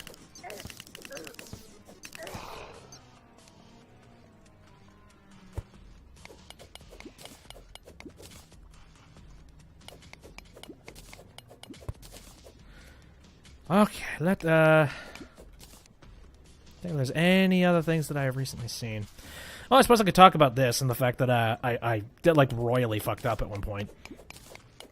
Now, I fixed it retroactively from the last stream. Like, basically, I went back in and I edited it in sort of hastily. But I did make a little bit of a factual error when I was doing the report about Ethan Klein and H3H3 the other day. Or the other time that I was doing the Terraria stream. That was embarrassing. So yeah, I had said that the lawsuit in question that he has recently gotten off of had something to do with SoFlo. No. No, it does not. SoFlo is something entirely different from what this lawsuit was about. And in fact, this lawsuit had to do with, well, now I'm trying to remember his name. I don't know. It was something entirely different, and it was about a different guy who did a different prank, different channel, and I guess Ethan had some choice words to say about him, and he made fun, he made his joke, and he basically said that the dude was kind of disgusting and just that kind of stuff, and the first thing that he did was just like, oh yeah, fine, okay, I'll sue you, I'll sue you, and everybody else who says that stuff about me, and you know. That went about as well as you expect. They actually genuinely brought him to court because they felt they had a genuine defamation lawsuit on their hands. Also, copyright. That was another thing. Like, defamation and copyright was huge portions of the lawsuit. And ultimately, yeah, they actually did like a full-on trial. This was not just thrown out. They genuinely went to court. Which is something that not a whole lot of internet cases actually do. It usually just stops right at, we don't have any money and this is not worth it. So yeah, we're not going to press charges on you because we flexed a whole lot of muscle, but we didn't actually want to do the lawsuit. We thought maybe you would just duck out after enough threats. Now this guy, he actually went through with the lawsuit because he felt that he actually had a genuine case on his hands, and to a certain extent, he kind of does, but it's not nearly enough for what he was trying to push on. And eventually, they did rule in favor of Ethan Klein, saying that, yeah, what he used his footage for was definitely free speech, and it was transformative enough that the content in which that he was being accused of stealing was it was different enough that they could call it his own.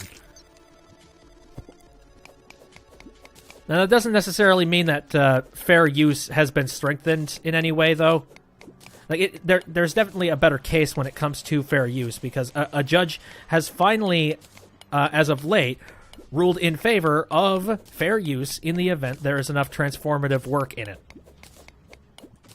And that's really positive. Like, that's a good thing, and it's moving in a good direction. It doesn't really loosen up the rules much at all. But the important thing here is that the Ethan Klein case, it means that we now finally have a cold case. I think that's what it's called. I think cold case is what it is. I don't know. An example case. A case of a situation that is just similar enough to other fair use cases that it can actually be used as an example of a time where fair use was contested and was ruled in favor of this person. And if the lawsuit is similar enough in case wise, other people might actually have a fair shake at being able to get off on the fair use charges as well. You know, or you know the whole like copyright infringement thing. And I gotta say, I'm extremely happy about that. You know, it's not really guaranteeing anything, but at the very least, it's sort of pushing for finally a little bit of actual power behind fair use and the DMCA rules.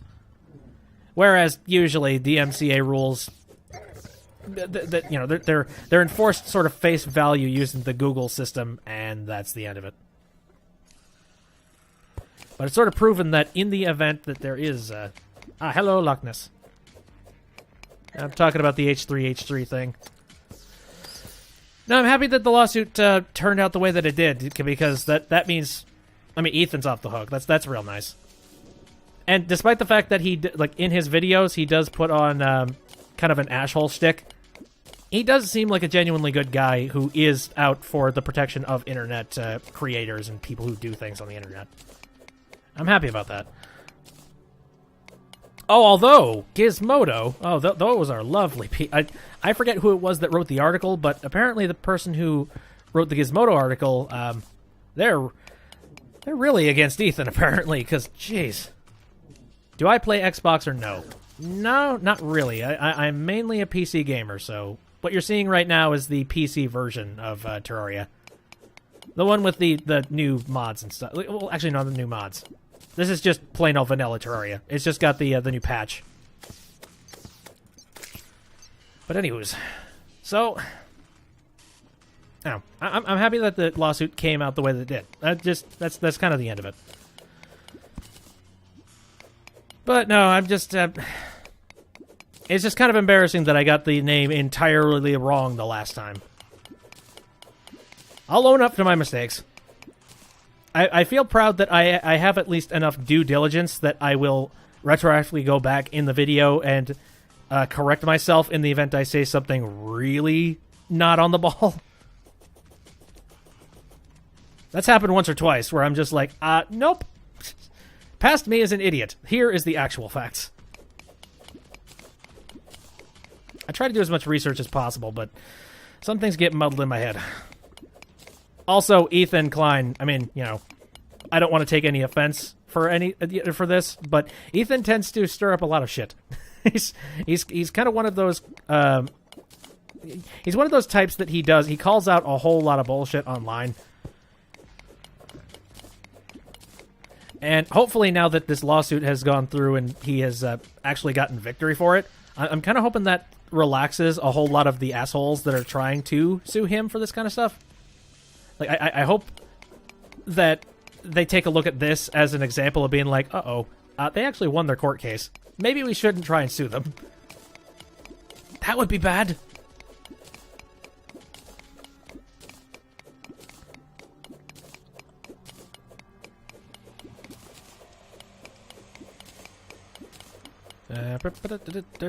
Done. But I've noticed that tends to happen when it comes to creators. Like, the second the lawsuit happens and the creator comes out the other side, the victor, a lot of other companies tend to bow out and just be like, okay, they can do whatever the hell they want. It's like, it's fine, it's fine. Sorry, okay, it is our bad. No point in fighting this one, we're just gonna lose.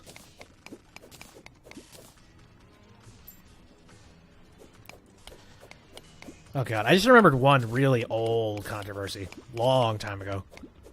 Now, if you've ever watched like the Nostalgia Critic videos that Doug Walker does, which he still does to this day, which is impressive as hell. If you've ever seen that stuff, like, you remember that controversy involved with the room? Ish. That was a whole, that was an entire vat of sour grapes right there. Now, if you don't know what The Room is, it's basically one of the more interestingly bad movies ever created on the face of the planet. Made by a guy named Tommy Wiseau. And the entire thing is sort of just, I don't want to say a love letter. I don't know. It's sort of an ego trip for Tommy Wiseau and his creation and his vision of a specific movie that he really, really wanted to make. But the issue is that he was the writer, the director, I think he was the director anyway. He was at least lead director. And he also starred in it as the main character. Named Johnny. It's like, oh, good. Which, you know, that's really good to add yourself as the main lead actor for this. You know, in no way is this going to be an ego trip. And yeah, it kind of was. But the weird part about the movie is that, like, Tommy Wiseau has got, like, he grew up in, I forget exactly what it is. He grew up in some random places, and I think for a while he lived in France. He was born somewhere else, I forget exactly where. But ultimately, what ended up happening was he's got a hell of an accent, first off. And second off, he's got one of the strangest viewpoints of American culture. Like, the weirdest one. Like, he's got this idea that there's a whole lot of scandalous controversy and things where, like, you're sleeping with someone's wife and such a weird grasp on what the social, like, what, you know, socially the world is and, like, what the U.S. is. It's kind of ass backwards, but it's in a very strange way. It's interesting to kind of watch and pluck away. It's being like, wow. This man's mind is a very strange, bat-riddled place. Filled with confusion. It's almost surreal. Just how abstract he views, points the world and American culture. at the very least, like for his movie. I don't know what his viewpoint on the culture is now, because I think he's actually lived in the United States for a long time now. So I'm kind of curious as to what he thinks about America now, and now that he's lived here for a little while, does he have kind of the same ideas or ideals, or has his idea about this stuff changed over time? I don't know. I don't know. You can tell that it sort of interests me, because especially I've gone on a major tangent when it comes to this. There's a movie coming out called The Disaster Artist. I think I talked about it on the stream before. And it talks about the entire story of Tommy Wiseau and the making of The Room. And how much of a dumpster fire it was. And honestly, I kind of want to see that, because it sounds kind of hilarious. But no, to get back on the original subject that I was saying. So yeah, this movie came out, and it was ridiculous, kind of a hellstorm of stupidity. But a whole lot of critics that were talking about it, they were talking about it in a negative aspect, but at the same time, they were praising it in a way. They were just like, this is the weirdest ass movie we have ever seen in our entire lives, and it's almost it's sort of worth a watch just for the sake of understanding this strange man's behavior and this strange man's outlook on the world. So, that's actually a pretty, as much as people say just like it's a bad movie, at the same time, a lot of people give a lot of credit to this, Well, unfortunately, they had this one lawyer dude that was a little hot under the collar and who was extremely defensive about Mr. Wiseau's reputation. And so he was actively going out and declaring like DMCA takedowns. And this is not the case of like YouTube, where you could have something DMCA takedowns by just filling out a form or something like that, or anything to that degree. No, this is legit copyright takedown, like actual filed lawsuit shit involved with taking down these videos. This was happening in the days where Blip was a thing.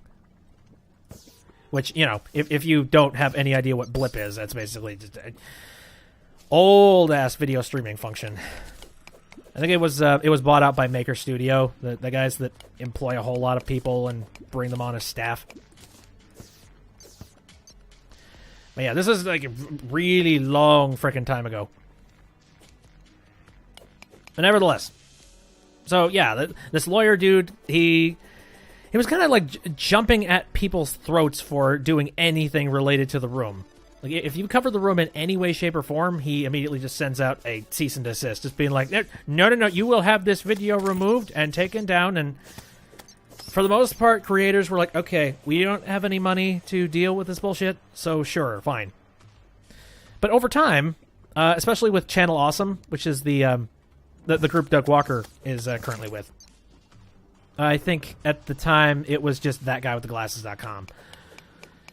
He noticed that he had one of the reviewers on his site cover The Room, but their video was taken down for this copyright infringement stuff.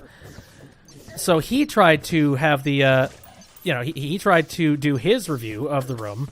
And then all of a sudden, he started getting these letters too, and they started corroborating with what the heck happened, what their experiences were, and they came to realize that this dude was actually kind of an asshole, just a tad. He was being a little bit overprotective about his good friend Tommy Wiseau, as well as they tried to get in touch with Tommy directly, and Tommy doesn't work with any of the legalese. He's just like, oh, you need to work with my friend, I forget his name, Tom or whatever the hell. Yeah, you need to work with my buddy Tom. He does all of the legal work for my movies. So yeah, and I think in retrospect, I think Tommy should have been the head of that kind of decision making, because Tommy seems actually pretty cool with it. Like he fully embraces this weird sort of pop culture phenomenon around this movie now. He's totally cool with it. He has live showings of the movie where people come in and they make fun of it. They make fun of him and his voice. They bring in spoons and they throw them at the screen. It's like some ridiculous shit. But yeah, at the time, this dude, that was the legalese involved with the room. Oh, he I'm not going to say he was going rogue, but he was absolutely sort of working on the basis of, fuck you, Tommy is, Tommy is flawless. Don't you dare criticize him. We will have your video taken down, kind of thing. And so Doug Walker, being the lovely person he is, he actually went out and made a response video, which I have no idea if it's still up or not. Probably is, just for the sake. Well, actually, come to think of it, did he upload it to? I wonder if he's uploaded it to the Critics YouTube channel at this point. Just for archiving sake. I would love to see that again, though. It was just him doing an impression of Tommy Wiseau. It's like, hello, my name is Tommy Wiseau, and welcome to my Tommy Le Show. Like a Tommy Wiseau. That was the most weird-ass thing. And then it cuts over to his lawyer. It's like, you need to speak with my lawyer, Tom at theroommmovie.com. What do you have to say, Tom at theroommmovie.com? And he characterized him as such a pompous shithead. It was some of the best, just, it was petty as all hell, but I freaking loved it. And yeah, sure enough, there was a gigantic amount of backlash, and I don't think the dude at theroommmovie.com, I don't think he works there anymore. Very specifically because of the way he overreacted. It's being like, oh, okay, you need to go. I'm sorry. The bad press is you, my friend. You need to leave.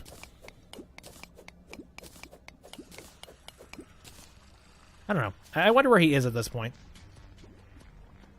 Probably not doing much, honestly. If we've got to think about this. Especially since he sort of became an internet phenomenon once people found out. It's just like, oh. So, yeah, this oversensitive prick is causing all of my favorite reviewers to get DMCAs. Well, screw him then. Hello, friend. I don't know. Honestly, I can look back like retroactively, and I'm just sort of happy that the whole Room movie thing even happened, and that people covered it. It is one of those movies that's just so out there that it's actually got some interesting. It's got some interesting cinematography merit to it. It's sort of like how, I don't know. There's a lot of situations I've seen before where someone might be inherently and completely wrong with their assumption or just how they or of their opinion about something, but at the end of the day, they have an interesting outlook of it, and that's what's important.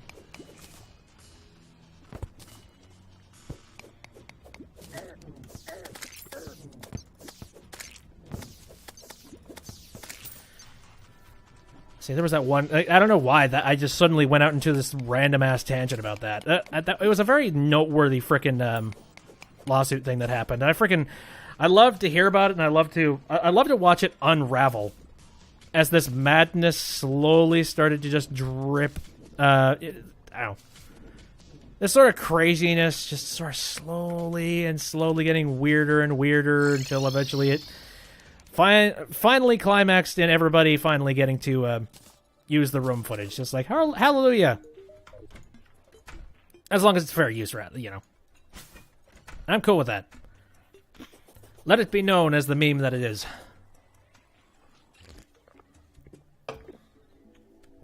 I don't know.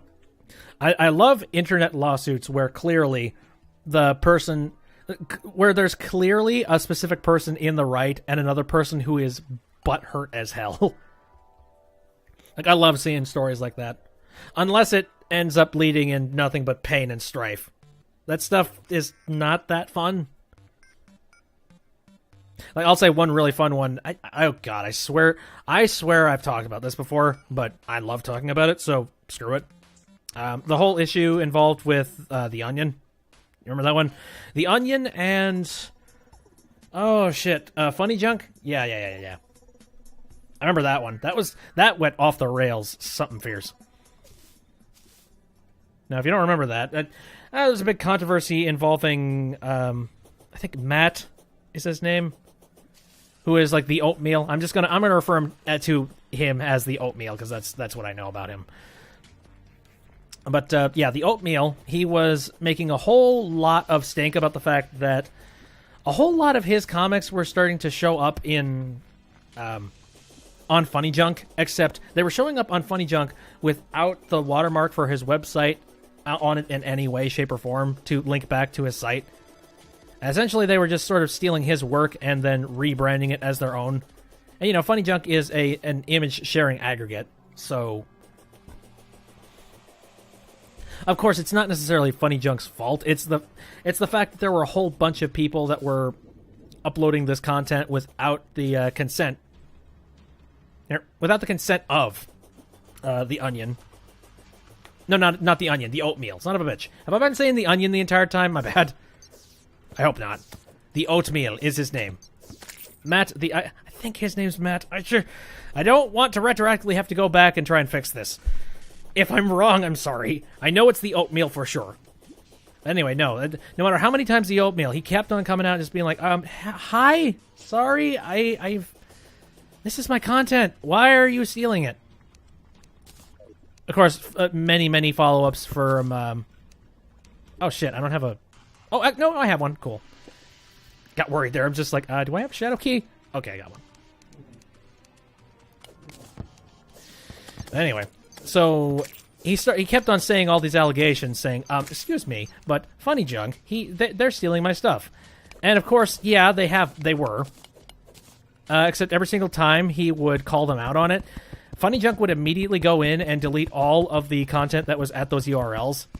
So essentially, they wouldn't budge or get rid of his comics until they finally got pressured by Matt to finally do it.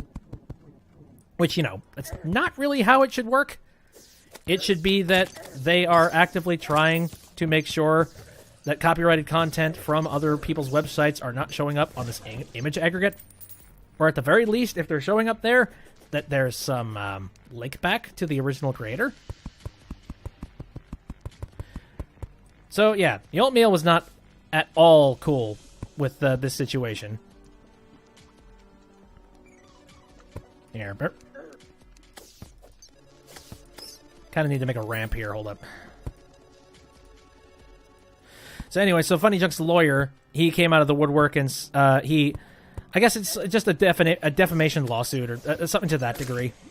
Essentially, one's just like, you're saying inflammatory statements on our site, and they are not fair, and you are. This is clearly a means of trying to defame Funny Junk. This is not fair for my client, and I am taking you to court, and I will sue if you do not take down these allegations right away. Which point, like, I guess in a certain extent, they had something, they had sort of a leg to stand on, but they, at the same time, they sort of didn't.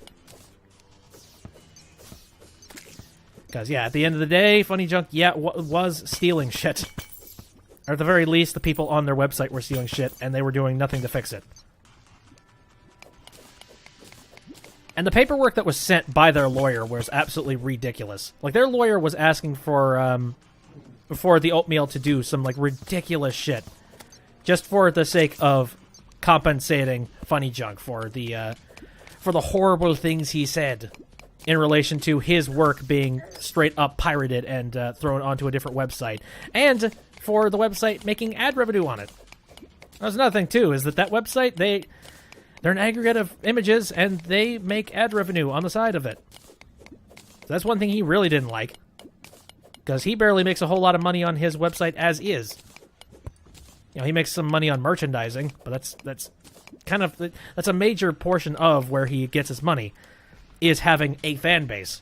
So when you straight up make a situation in which you can't grow your fan base, of course he's gonna fight that shit. So he responds back to that saying, yeah, no, sir, I am fully in my legal right to be able to say all of this stuff. You can't just straight up silence me and say I'm not allowed to say these things. You know, inflammatory things.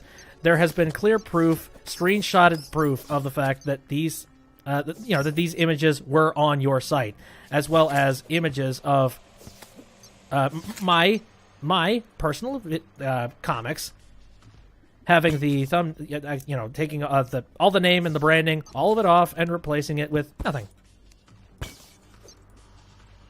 So here's what I'm going to do.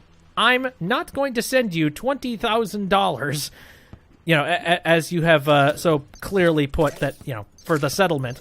Instead, I am going to go and I am going to raise $20,000, and I'm going to donate it to the charity of my choice. But before I do that, I'm going to take that $20, I'm going to take a picture of it, and I am going to take a picture of it with me. And then I'm going to take that picture, I am going to put it in a vanilla envelope, I don't know. I say vanilla envelope for that so often, even though I know it's not. Anyway, I'm going to seal it up in an envelope, and I'm sending it to you with a framed picture of my artistic rendition of your mother being shagged by a Kodak bear. It's like, holy shit, dude. It's like the amount of sass that he threw at him was absolutely amazing. And I don't think I am not going to see that level of sass for a very long time. I don't think anybody is. But that was beautiful. It's being like, okay, not only am I not going to pay you, but I'm also a philanthropist, and I'm going to raise that money, and I'm going to donate it. And yeah, sure enough, he started an Indiegogo page that just says, like, hey, donate to charity because this guy's a cocksore. And sure enough, he actually did raise not $20,000. I think he made 10 times the amount, like 200,000. I don't remember the exact number. Okay, you know what? If you want to know the exact number, look it up. But it was an amazing goddamn number. It was definitely a lot more than the supposed amount for the lawsuit. That's for sure. Funny enough, he made so much money with that he was actually planning on extending it out, and he was planning on handing the money over to more charities because, spread the love, why don't you? That's a whole lot of money to be going to one place. Let's hand it over to a few other places. Well, so because of his actions, the guy who was originally filing the lawsuit went absolutely bunker ape shit, holy fuck. And he went and, without Funny Junk's consent, filed his own lawsuit for, defamation of his character and him. He filed that lawsuit, as well as he was asking for ridiculous sums for damages involved with that lawsuit, requesting a whole flurry of shit. As well as the lawsuit in question, it was so bat shittily written that there were a lot of people on the oatmeal side that were just looking at it going, what the hell are you trying to do, buddy? It's like, holy hell, what? Why are you this crazy? Oh yeah, I just noticed there's a pocket of building in here. Ooh, neat.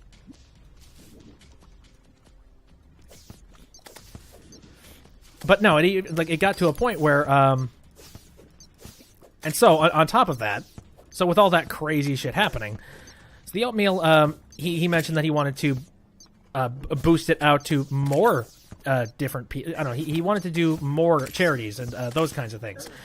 And he had full intention of doing that. Unfortunately, the guy who was performing this lawsuit, he noticed that he was stretching it out to other charities. And he was planning on top of his base lawsuit, he was planning on putting a forgery clause on top of his lawsuit as well, for the fact that he had initially said in a statement that he was planning on sending this money to this specific charity.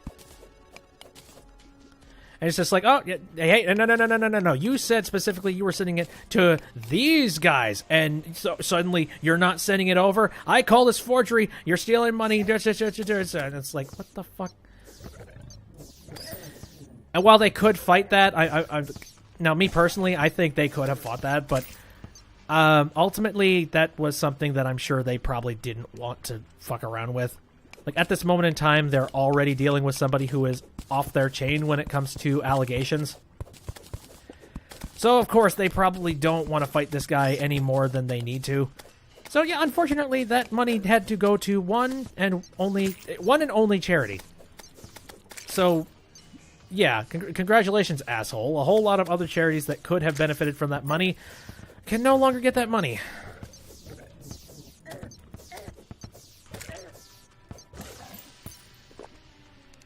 So, I don't know. I guess that's a small victory for him that he managed to make him not donate a whole bunch of that cash to a whole smorgasbord of charities.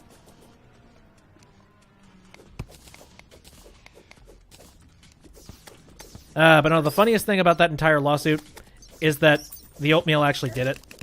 It's like, he raised all that money, and to his word for word, he went and he grabbed, he went and grabbed like a duffel bag, filled it full of the money, took a picture of that money. He also, like, shaped that money into, like, various shapes. He sent it directly to their lawyer and sent him a very nicely framed photograph. Actually, not a photograph. Like, a very nicely framed drawing of his interpretation of his mother shagging a Kodak bear. And my God, that is probably the best thing in the entire world. Oh, and I didn't even mention this. The best thing about that lawsuit, though, was the fact that on top of all of that stuff, Funny Junk dropped the entire thing. Like, they didn't give two shits about it anymore. They were just like, okay, you know what? We're sorry. We're not going to push this lawsuit anymore. We're going to work our best to try and make sure your comics do not show up on our site unwatermarked. Just please, we no longer associate ourselves with this lawyer. Please do not look at us like that. You know, that basically they were trying to pull as much of their bad press away from this as possible. Because yeah, suddenly their lawyer is nuclear. That was the funniest shit. I had a very long, you know, kerfuffle, or whatever the hell it is. I had a very nice chuckle when I saw that. Because holy shit, that is beautiful. Again, I like those kinds of lawsuits because they have a positive ending. There were a couple of times during that whole controversy where I thought it wasn't going to be positive and Oatmeal was going to end up in a really, really shit situation. But for the most part, I don't think Funny Junk has tried to push anything more. As well as, I think the lawyer in question that even did the lawsuit in the first place, he took a step back after all of it was said and done, and I think he finally realized that he ended up doing a lot more damage to his reputation than he wanted to. I think a lot of this was just to try and, try and clean up his reputation and not look like the villain that that the Oatmeal ultimately kind of did label him as being. You know, ultimately, his damage control was nothing but a gigantic mountain of damage, and now, like, I don't even remember him for. Honestly, I don't even think I remember him for the lawsuit. I just remember him as being the asshole that tried desperately to sue everyone. Heck, I think at a certain point he wanted to sue Funny Junk for, like disconnecting themselves with him. Or like, I don't know. I don't know 100%. I just know he was very trigger happy when it came to the lawsuit button at one point. And after a little while of just stopping and thinking about it, I think he finally realized, like, okay, this is not helping me. Whoops. Perhaps I should have stopped while I was behind. And holy hell, yes, he should have.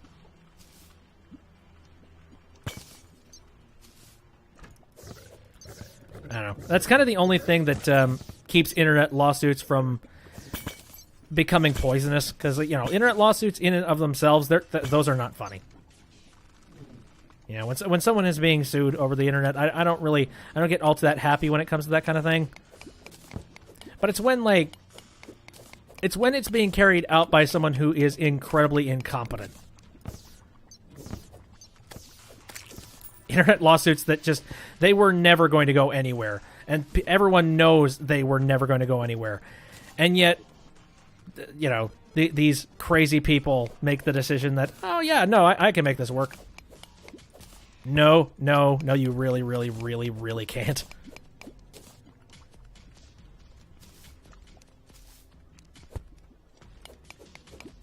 Again, with the Ethan Klein thing, that was actually There was an ever so slight chance that it could have gone in the south direction, though. Because the AI actually genuinely had kind of a case on him. I think one of the biggest problems was he overstated a lot of what he said, and he asked for way too much. And he tried to blow it up way bigger than it actually ended up being. Like, he was requesting a whole lot of things involved with, I don't know. I'm trying to remember the lawsuit word for word, but I don't know. I've already messed it up once. I don't want to mess it up another time. I'm not saying, like, defamation is not a thing. You know, I don't want to take credit away from that kind of thing, because defamation can definitely happen. But when your defamation case literally hinges on the idea that this person said mean thing to me, boo-hoo, kick him out. It's like, no. It's like, I'm sorry, that's not what the legalese, the legal system was intended to do, you know. If someone was particularly mean to you, well, there are certain cases where you probably actually deserved it.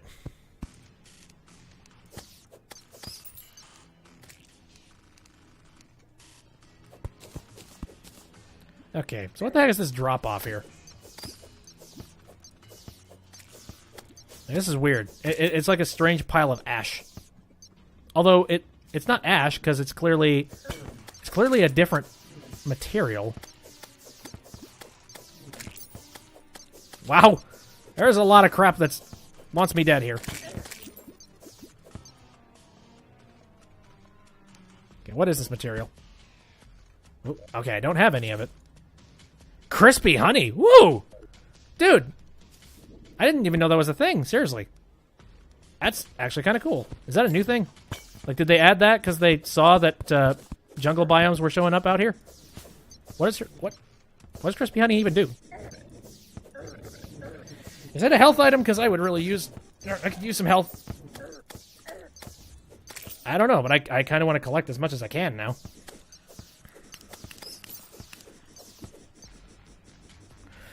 Oh, boy. Okay.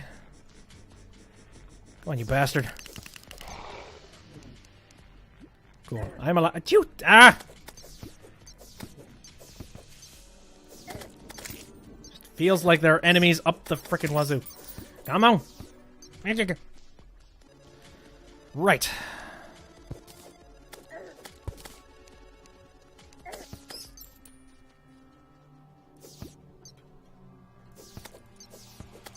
I don't know. This is a very precarious point. I'm not sure how I want to go through with it. It's like, should I keep going straight on, or should I curve it down? And there are monsters everywhere!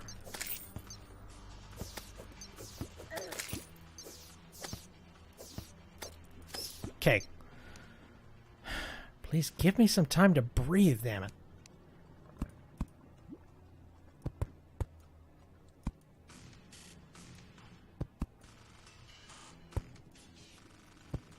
Okay. Oh, then there's this asshole. You at...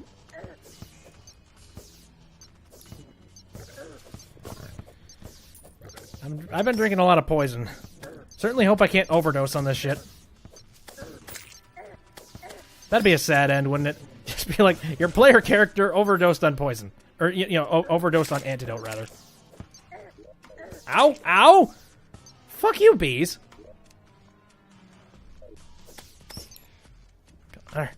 Trying to pick this guy up so that he doesn't get in any harm's way. Okay. Oh, now there's you. Can I hit him from here? Yeah, I can. Barely.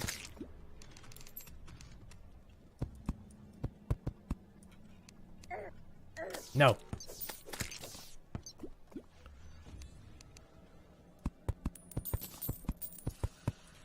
Alright, now I think I can collect the crispy honey from down here. Oh, that's how it is! That's what... Oh, I get it. Honey pours down, and it actually becomes... Oh. Oh, that's cool. I like that. That's crazy.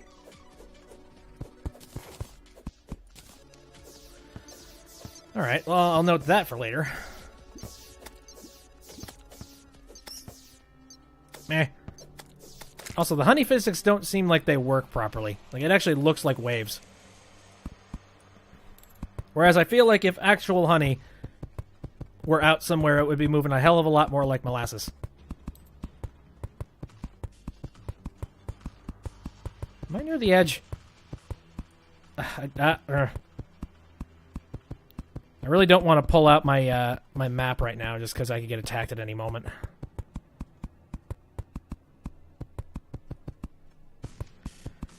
We've gotten a lot done so far, that's for sure. Oh, great. Actually, I kind of want to mine through this one. I don't know why. I like this straight shot thing going on. Though that might be harder said than done, that's for sure. Here.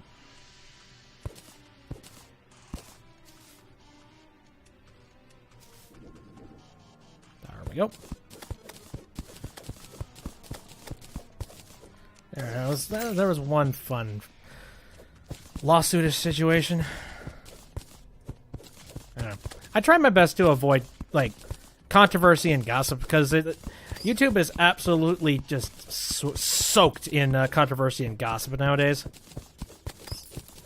And it's controversy and gossip that isn't even really worth it. You know, stuff where it's beefs between two YouTubers. It's like, life's too short, man. Like, just relax. Play a video game and enjoy yourself. But no, you can't do that because we need to do the whole high school drama stuff. Where no, it's a he says, she said kind of crap. Just being like, no. I have got a beef and I got a problem with this person. That's just good. That's like, and the only reason it exists is because you want to get some sort of fame. I've actually heard some ridiculous cases of people desperately trying to start beefs with really big-name YouTubers. Which is funny because they are absolutely and completely out of their league. You know, it's like those kinds of things. Just being like, you're trying to start a beef. Really. You're trying to actually and actively try and fight this person? Like, you think you have any footing with that? Like, you think you're, like, 1,000 people, like, I mean, you know, numbers don't actually make somebody. I'm not going to say that, but at the same time, I have to at least acknowledge the fact that there are a lot of people that do believe that numbers are a gigantic factor in how popular you are, whether or not you have merit, whether or not you have value. And that's like, that is entirely the reason why a whole lot of these beefs happen in the first place, because they're like, ooh, what if I start up a beef with this said YouTuber? You know, it's like, I can get a whole lot of views, and I can get a whole lot of people paying attention to me. Or you could collaborate with them. That's possible too, right? Like, there's no rules in the book that says that you cannot ask for a collaboration. You know? And you would be surprised. Like, that, I'm sure that there are a ton of different YouTubers out there that would absolutely be totally fine, especially ones on the higher up. They could probably take some time out of their busy-ass schedules to see if, maybe a collab would be fun with this guy. Like, it's not astronomically out of the question. And even if it is, maybe consider, I don't know, collaborating with somebody else. You know, do like a joint stream or something. Maybe get together with somebody and make an analytical video about a certain subject. Like, that's possible too. Like, I'm just saying, beefs are not the only thing that can get you attention on YouTube. And yet, it's like the easiest shit because it is so simple to accuse somebody of something and have them be forced to respond to you. Like, it's crap. Like, it's crap, it's cheap, it's cowardly, and it's... I think that one of the things that hurts me the most about it is that it's really ingenuine. You know, it's like, I'm going to get really popular by just fighting people. Like, I'm sorry, like, there are plenty of people that... And I'm not even talking like, boxing or anything to that degree. You know what? That is an actual career. By all means. Career in boxing, go for it.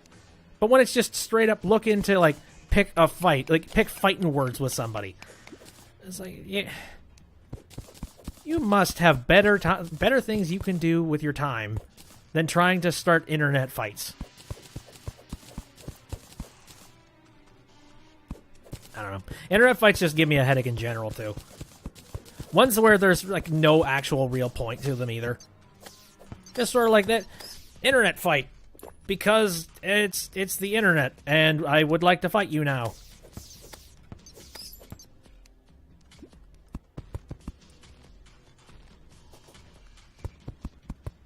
I will say, if there is an actual genuine reason for critique, and for somebody to be called out on something, sure, go ahead. I have no problem with that. But it's when somebody tries to pick a fight that really, obviously, and clearly, the only reason they're doing it is because said person is popular and they want to jump onto a gravy train. And that really, like, disempowers somebody who put a lot of time and a whole lot of effort into whatever it is they work on.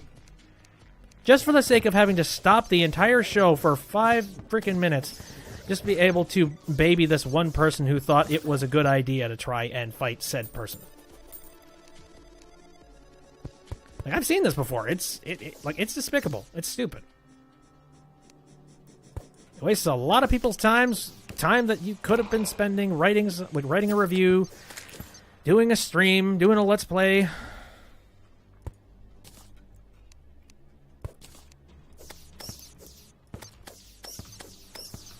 I don't know. In general, I'm not a fan of stuff that just wastes time. Time that could be spent doing something productive and something worthwhile. I know that's me saying that when at the exact same time that I'm playing Terraria, which is a massive time waster. But come on, man. At least I'm having fun doing this. When you have to actively raise people's blood pressures just for the sake of trying to. For the sake of whatever the heck you're trying to do. It's like, no. It's not fun. That's what I'm all about. Just fun. Enjoying oneself. Just chilling.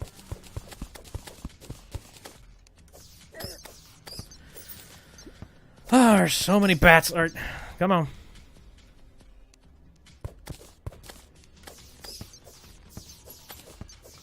Alright. I don't know how far I've gotten, but gotta be getting close, right? I am getting so sick and tired of being costed at every turn. There. And then these guys, I'm very, very nervous about killing those guys. Because I'm out of inventory space, and I could very easily accidentally have one of those dolls fall into the pit and, and then we're just going to have to fight the wall of flesh early. Alright.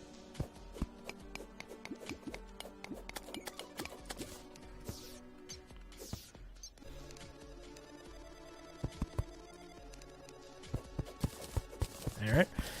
Now, I know there's a whole lot of different people out there that I have, I learned about them through just collaborations and stuff like that. Like, some people that I have been following for years are people that I only knew about because they collaborated.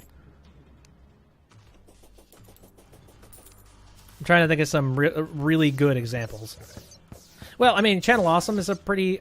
that's a little more of an officially run kind of thing, but like collaborations between Channel Awesome people happened all the time, and especially even now, there's still a lot of people that do collaborations on that site. And that's one of the easiest ways that you can learn to find people there.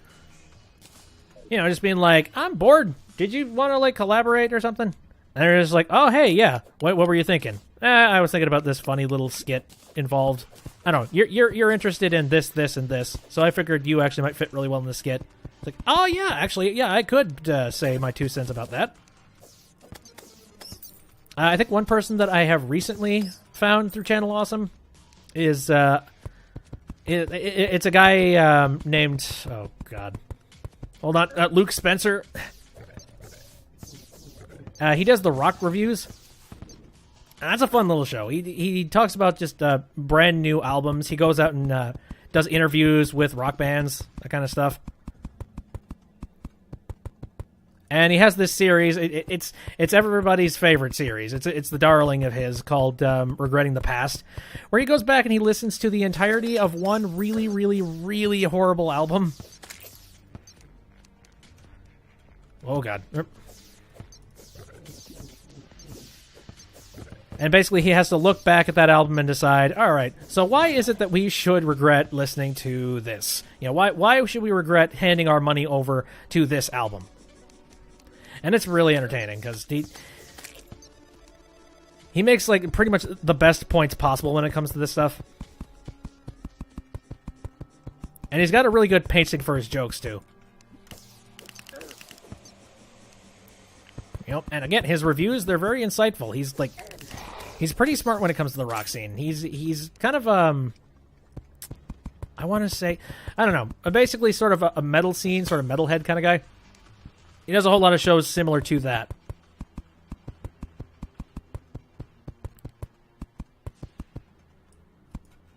I remember I found him because he is a part of Channel Awesome. You know, and I found out about him because he did I think a collaboration with Nash from What the Fuck Is Wrong With You, which is a real cynical and fun show. But only if you're into cynicism and stuff, and meh. It's a good show for me whenever I'm just like, hey, oh, the world sucks. Maybe we can at least make some fun of it. Let's hear about somebody who has recently broken into the Walmart using nothing but a pair of scissors in their dick. You just been like coming up with the.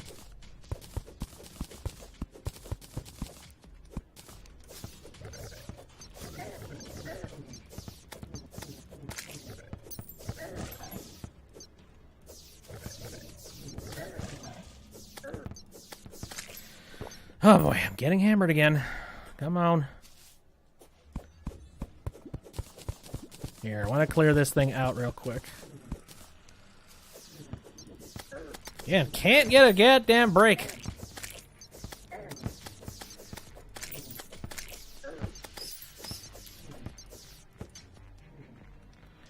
Then more of these imps are firing at me. Okay, come on.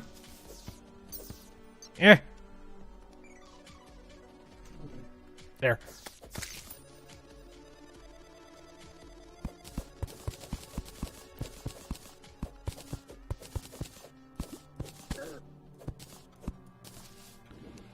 Anyways, trying to think of some more collaborations that I've seen in the past, like ones that actually turned me to watching and like an entire other person's work.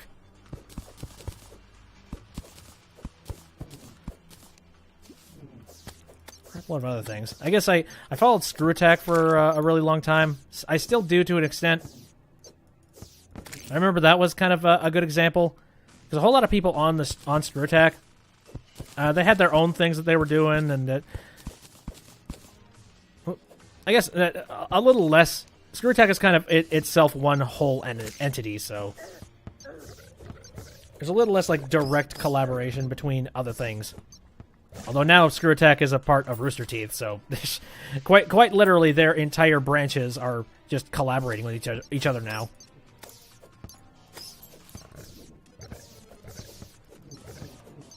Oh, maybe there's something from Rooster Teeth that I watched. I don't know. Rooster Teeth, again, is another one of those people that was kind of very specifically in, you know, by itself. And it didn't do a whole lot of collaborating with other people. They just sort of made their own things and, I guess bring on new talent is another thing, too. And they have been very smart with their talent, too. Oh, Mercer the Traveling Merchant.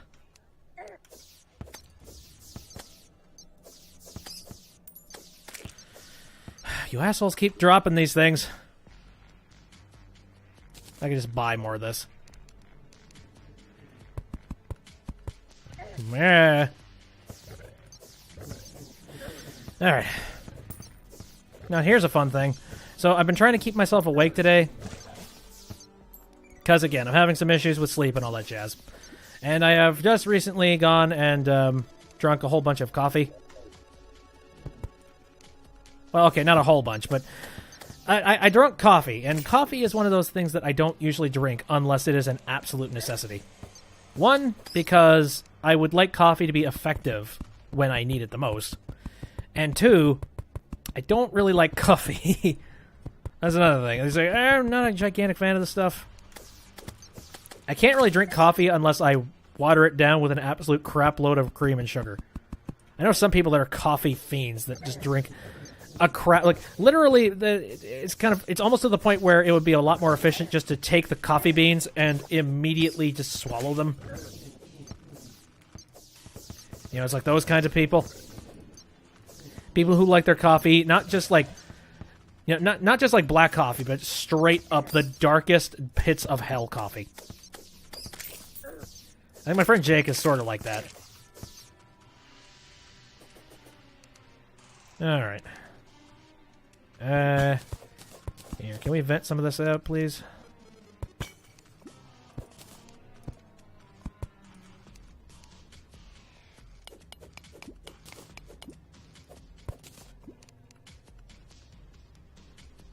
Okay. I wonder if I should swap over to ash, because I've been collecting a bunch of ash. There.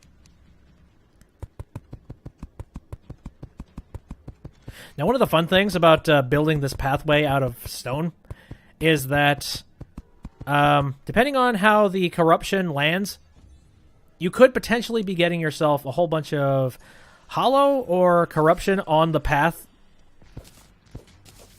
And it's fun to watch that stuff just sort of spread out along the the stone.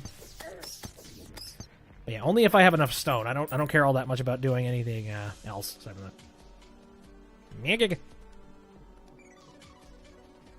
Oh shit! No! Whoa!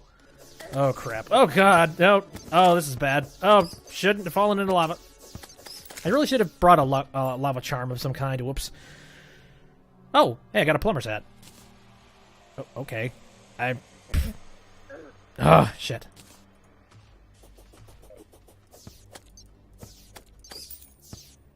How the heck did you get the plumber's hat? I guess I killed enough of something. And I got it. Oh, God, how much potion do I have left? I have some restoration potion. Hi! I have 18. Cool.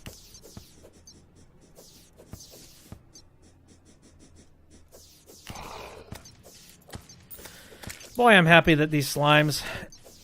Now, when you're not playing expert mode, you don't have to worry about those slimes that... oh, my God. It's so hard to do commentary when you could die at any minute.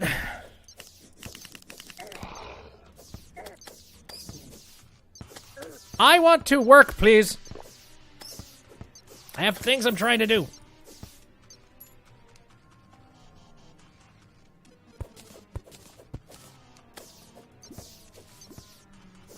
Alright, that'll drain.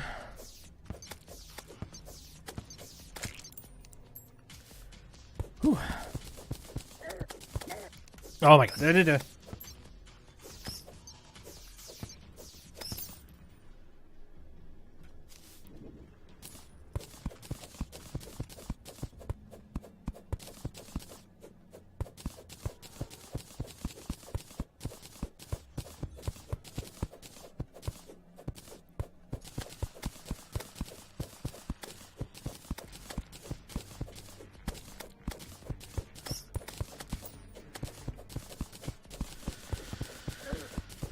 Oh god. Alright, another freaking... I'm gonna have so many of these dolls by the end of this. I want to collect them all. Just because, yeah, in the event I am shy on money, I'd love to be able to come down here and just kick a whole bunch of these dolls' asses.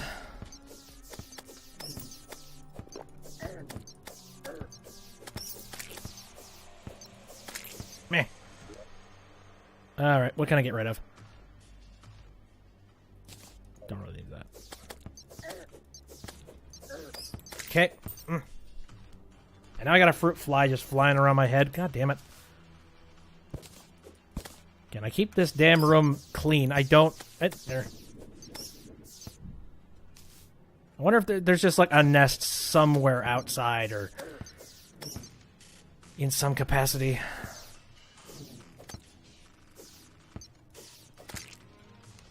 You know, like maybe somehow they're in the windowsill and they're drinking off of my soda or whatever the hell.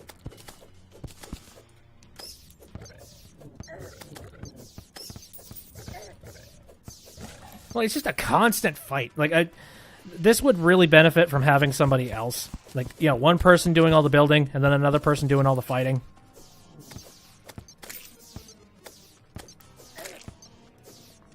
Wish I had the forethought, but nope.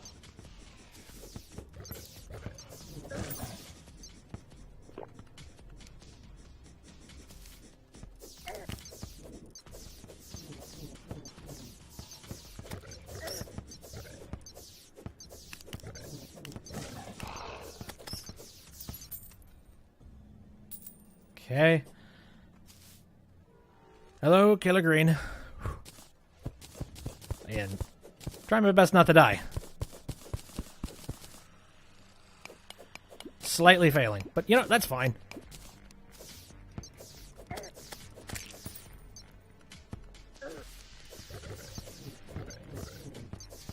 There.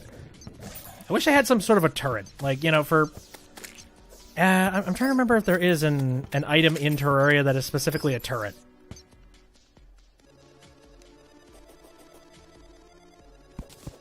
Here's something that you can autonomously just sit down and just be like, okay, you shoot at whatever the hell is behind me. I'm going to continue to build. Please and thank you. And then there's this jackass again.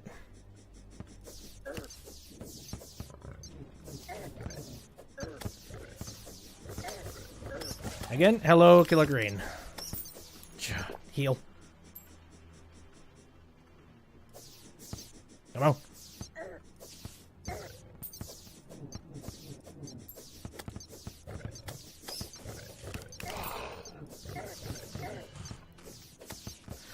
Oh, this is some crap. I think I need to leave.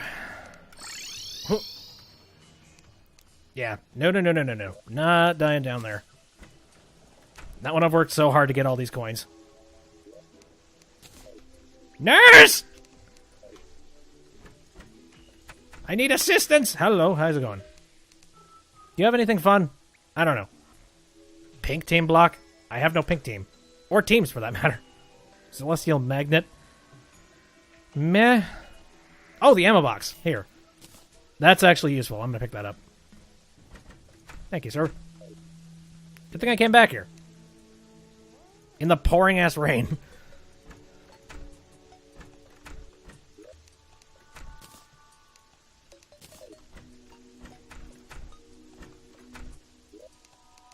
Right. Oh, boy. I think, okay. It's occurred to me that if I'm going to be collecting all these dolls, I should probably put them in their own separate chest. What do you think? Smart? I think so. At least a little bit of sorting. I'm going to put them all, okay, in here. Because holy crap. Now, I'll say one thing that I've never been able to get my head around when it comes to Terraria. Controller support for it. Or, you know, just playing the game with anything aside from a mouse and a keyboard. I know that they managed to put... They've actually done a fairly decent job when it comes to that stuff. I know that. There's a lot of people that swear by it, that say it's an amazing way to play Terraria. And they're right, I'm sure, but I personally could never really get my head around it. It just feels awkward. Maybe if I gave it more time. Like if I just spent an entire period of time just not necessarily, you know, not using the mouse and the keyboard, but instead swapping over to like my Xbox controller or something like that, I could probably get used to it, but I don't know, it just feels sludgy as hell. I just always preferred that. I've been playing PC games ever since I was, I think, 6, so I know a thing or two about them. Alright, anything else? I don't think I can actually do anything with that hellstone until I go and mine some, until I go on and mine some obsidian, so... Put that away, don't need that. Wonder how close... Okay, so now that I'm in safety, I'm actually gonna check the map, see how far I got. Ooh, oh my god! I'm only... Oh. You can't hear anything? Try and restart the stream, because I've heard that there is some problems involved with that. It looks like everything's working on my end. Give me a quick sec, I'm gonna check it. Test 1, 2. Oh, shit. Actually, I think you might be right. The hell? That's not good. Have I been recording this entire time without the audio exporting? Oh, piss, no. Oh, this is a problem. Okay. I gotta check on this. It's not working. Okay, it's set for my default speakers. What are my default speakers?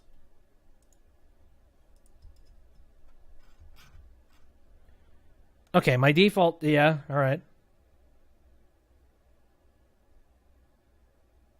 Yeah, boy. Oh, no.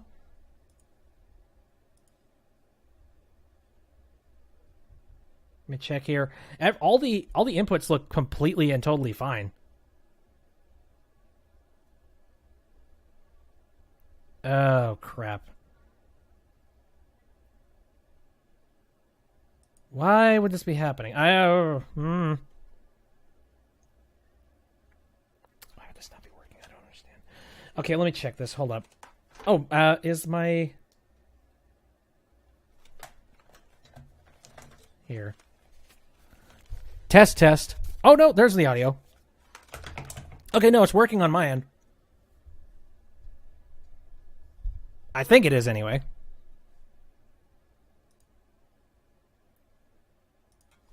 Here.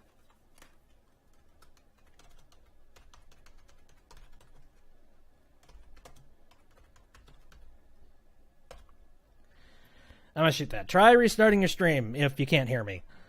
As far as I can tell, it looks like the stream is outputting properly. Here, I'm gonna click that. Pull this up. Yeah. I can hear everything. So the issue on my end was that I actually muted. I muted this little microphone thing here. Actually, no, it's like my separate headset, and I muted it. I don't know why. I think I muted it for some reason at some point, and then I forgot to unmute it. So that was the issue on my end. If you're having trouble with audio, all I can tell you is try and restart, because I checked the audio output for me, and it looks like it's working perfectly fine. Oh god, that scared the shit out of me, because I have not really... I've had one or two situations where I have accidentally forgotten to turn on the, just audio for introductions and things, and I think there was one time where I really, really badly screwed it up, and I ended up losing something like, basically an entire stream worth of footage because I didn't have any of the audio on. Oops. My bad. Fish. But no, it looks like it's perfectly fine. So you're saying you can't hear anything? Anything at all? Like 100%? Like not even my microphone? Because I did have one guy who came in, he had this weird issue where he came into the stream, all he could hear was me, and he didn't hear my, the audio of the actual game. But, for whatever reason, it was something on his end, and I have no idea how that happened. I guess something about the mixing of the stream and the audio signals messed with it or something, but... Yeah, if you can't hear a certain thing, I would recommend... Oh, see you later, traveling merchant. I would recommend you should restart your stream, try and fix it from your end, because it's no issues on my end. Real quick, actually, I'm going to check and see if Twitch is back online. Okay, yeah, apparently Twitch is back online. I feel like it's not even worth it at this point, considering the fact that it's currently like 9:50. Might as well just go ahead and say, it's like, well, the stream didn't happen because Twitch was an asshole. Now, we've worked hard enough at this point. I don't really feel like doing anything to try and put the Twitch footage on now. And if Twitch is going to be out for such a long period of time, yeah, I'm not going to be streaming that day. Because, of course I wouldn't. I wonder when this Twitch came back on. It's a good question. I don't know. Okay, so... Can I do anything with the inventory? So great, yeah, it turns out, like we saw, and like I was talking about, it looks like we've gotten 3/4 of the way through the entirety of the underground, which I swear, I really felt like... I felt like this area right here was like nearing the end. Like, I felt like maybe we'd have up to this much more, and we'd finally be done. Ice crap. It is impressive to look at. I'll say that. It's kind of cool just being like, look at the path. It's a little janky though. Like, I kind of want to fix it ever so slightly. Like maybe fix it so that there's a ramp going down this direction, perhaps. Because there's a whole lot of like just straight jaggedy jumps near the ending. See. Oh, and then we can take a look at the entirety of this. Let me see. Oh, hold up. Oh, shit. I think there's actually more dungeon. Damn it!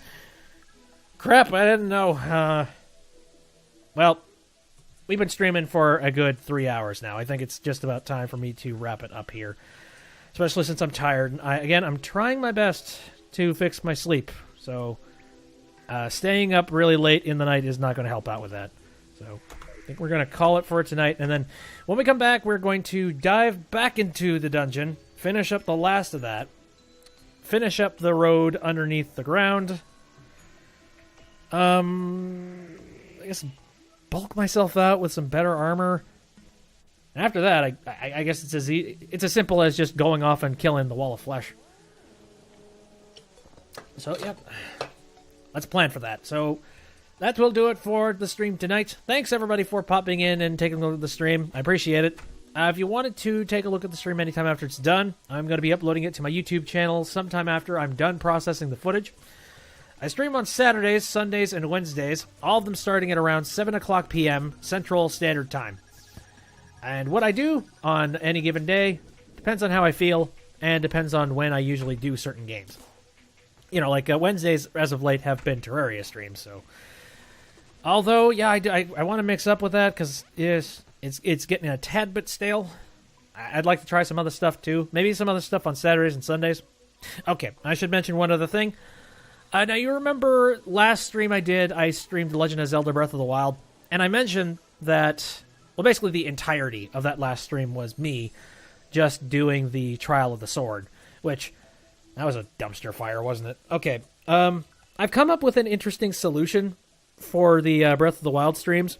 I think what I'm going to be doing is I've talked time and time again about the idea of me just going in and... No, I've talked about me going and... Terp. You know, that sound issue is still... really bothering me. Why? I'm gonna pull this up real quick. I want to check this. There's no way the audio isn't working. No, it's working. No, it's working fine. No, from my end, it's absolutely working perfectly fine. So I don't know what the heck the problem is with. I mean, I assume a whole lot of people that are watching right now are watching it via Xbox. So, I don't know maybe restart the streaming application and try and enter the stream again if you wanted to try and do that, but it seems to be working perfectly fine on my end. I don't know. I can't really fix it. Anyway, back to what I was saying. I've come up with an interesting little solution for the issue that we have with the Trial of the Sword, because I really, really, really badly want to do the Trial of the Sword, and I want to get that done before we progress in the game. The issue with that, though, is that if I do that, I'm going to be taking up pretty much every single Saturday or Sunday for a very long time until I eventually beat the damn thing.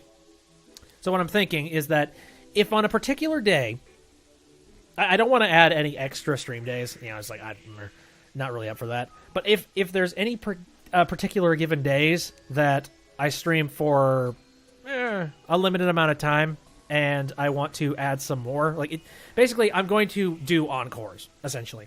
I'm going to do the main game, whatever it might be.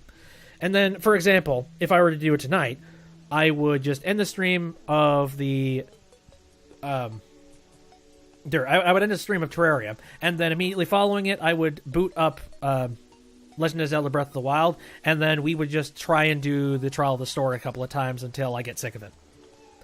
You know, I think that's a pretty good way to do it, because it's occurred to me that I really don't want to start up a new game day of Breath of the Wild until I know for certain that we have the Master Sword all in its prime and ready to go. I wanted to just drop that with you, because I was thinking about it the other day. I'm like, oh god, I don't want to devote a very long amount of days to this. I would much rather just make this I will come back to it when I feel like it thing. Which is essentially it. Also, I would like to free up some more games and some more time. But anyways, that should do it for the stream. I've talked enough, and funny enough, I'm gonna go ahead and here. Give me a second. I just need to show this again just for posterity's sake. Yeah, if you're wondering why I didn't stream today, on Twitch specifically, there you go. That's why. Yeah, no, I can't work with that. I don't have any idea what the hell's going on over on Twitch. You know, the last time something like this happened, it happened because of, it happened because Evo was happening. And I'm wondering if something like that's causing the service to have some weird glitches. All right. Now, enough of me talking. I need to get a move on. So, again, thanks for coming out. See you next time.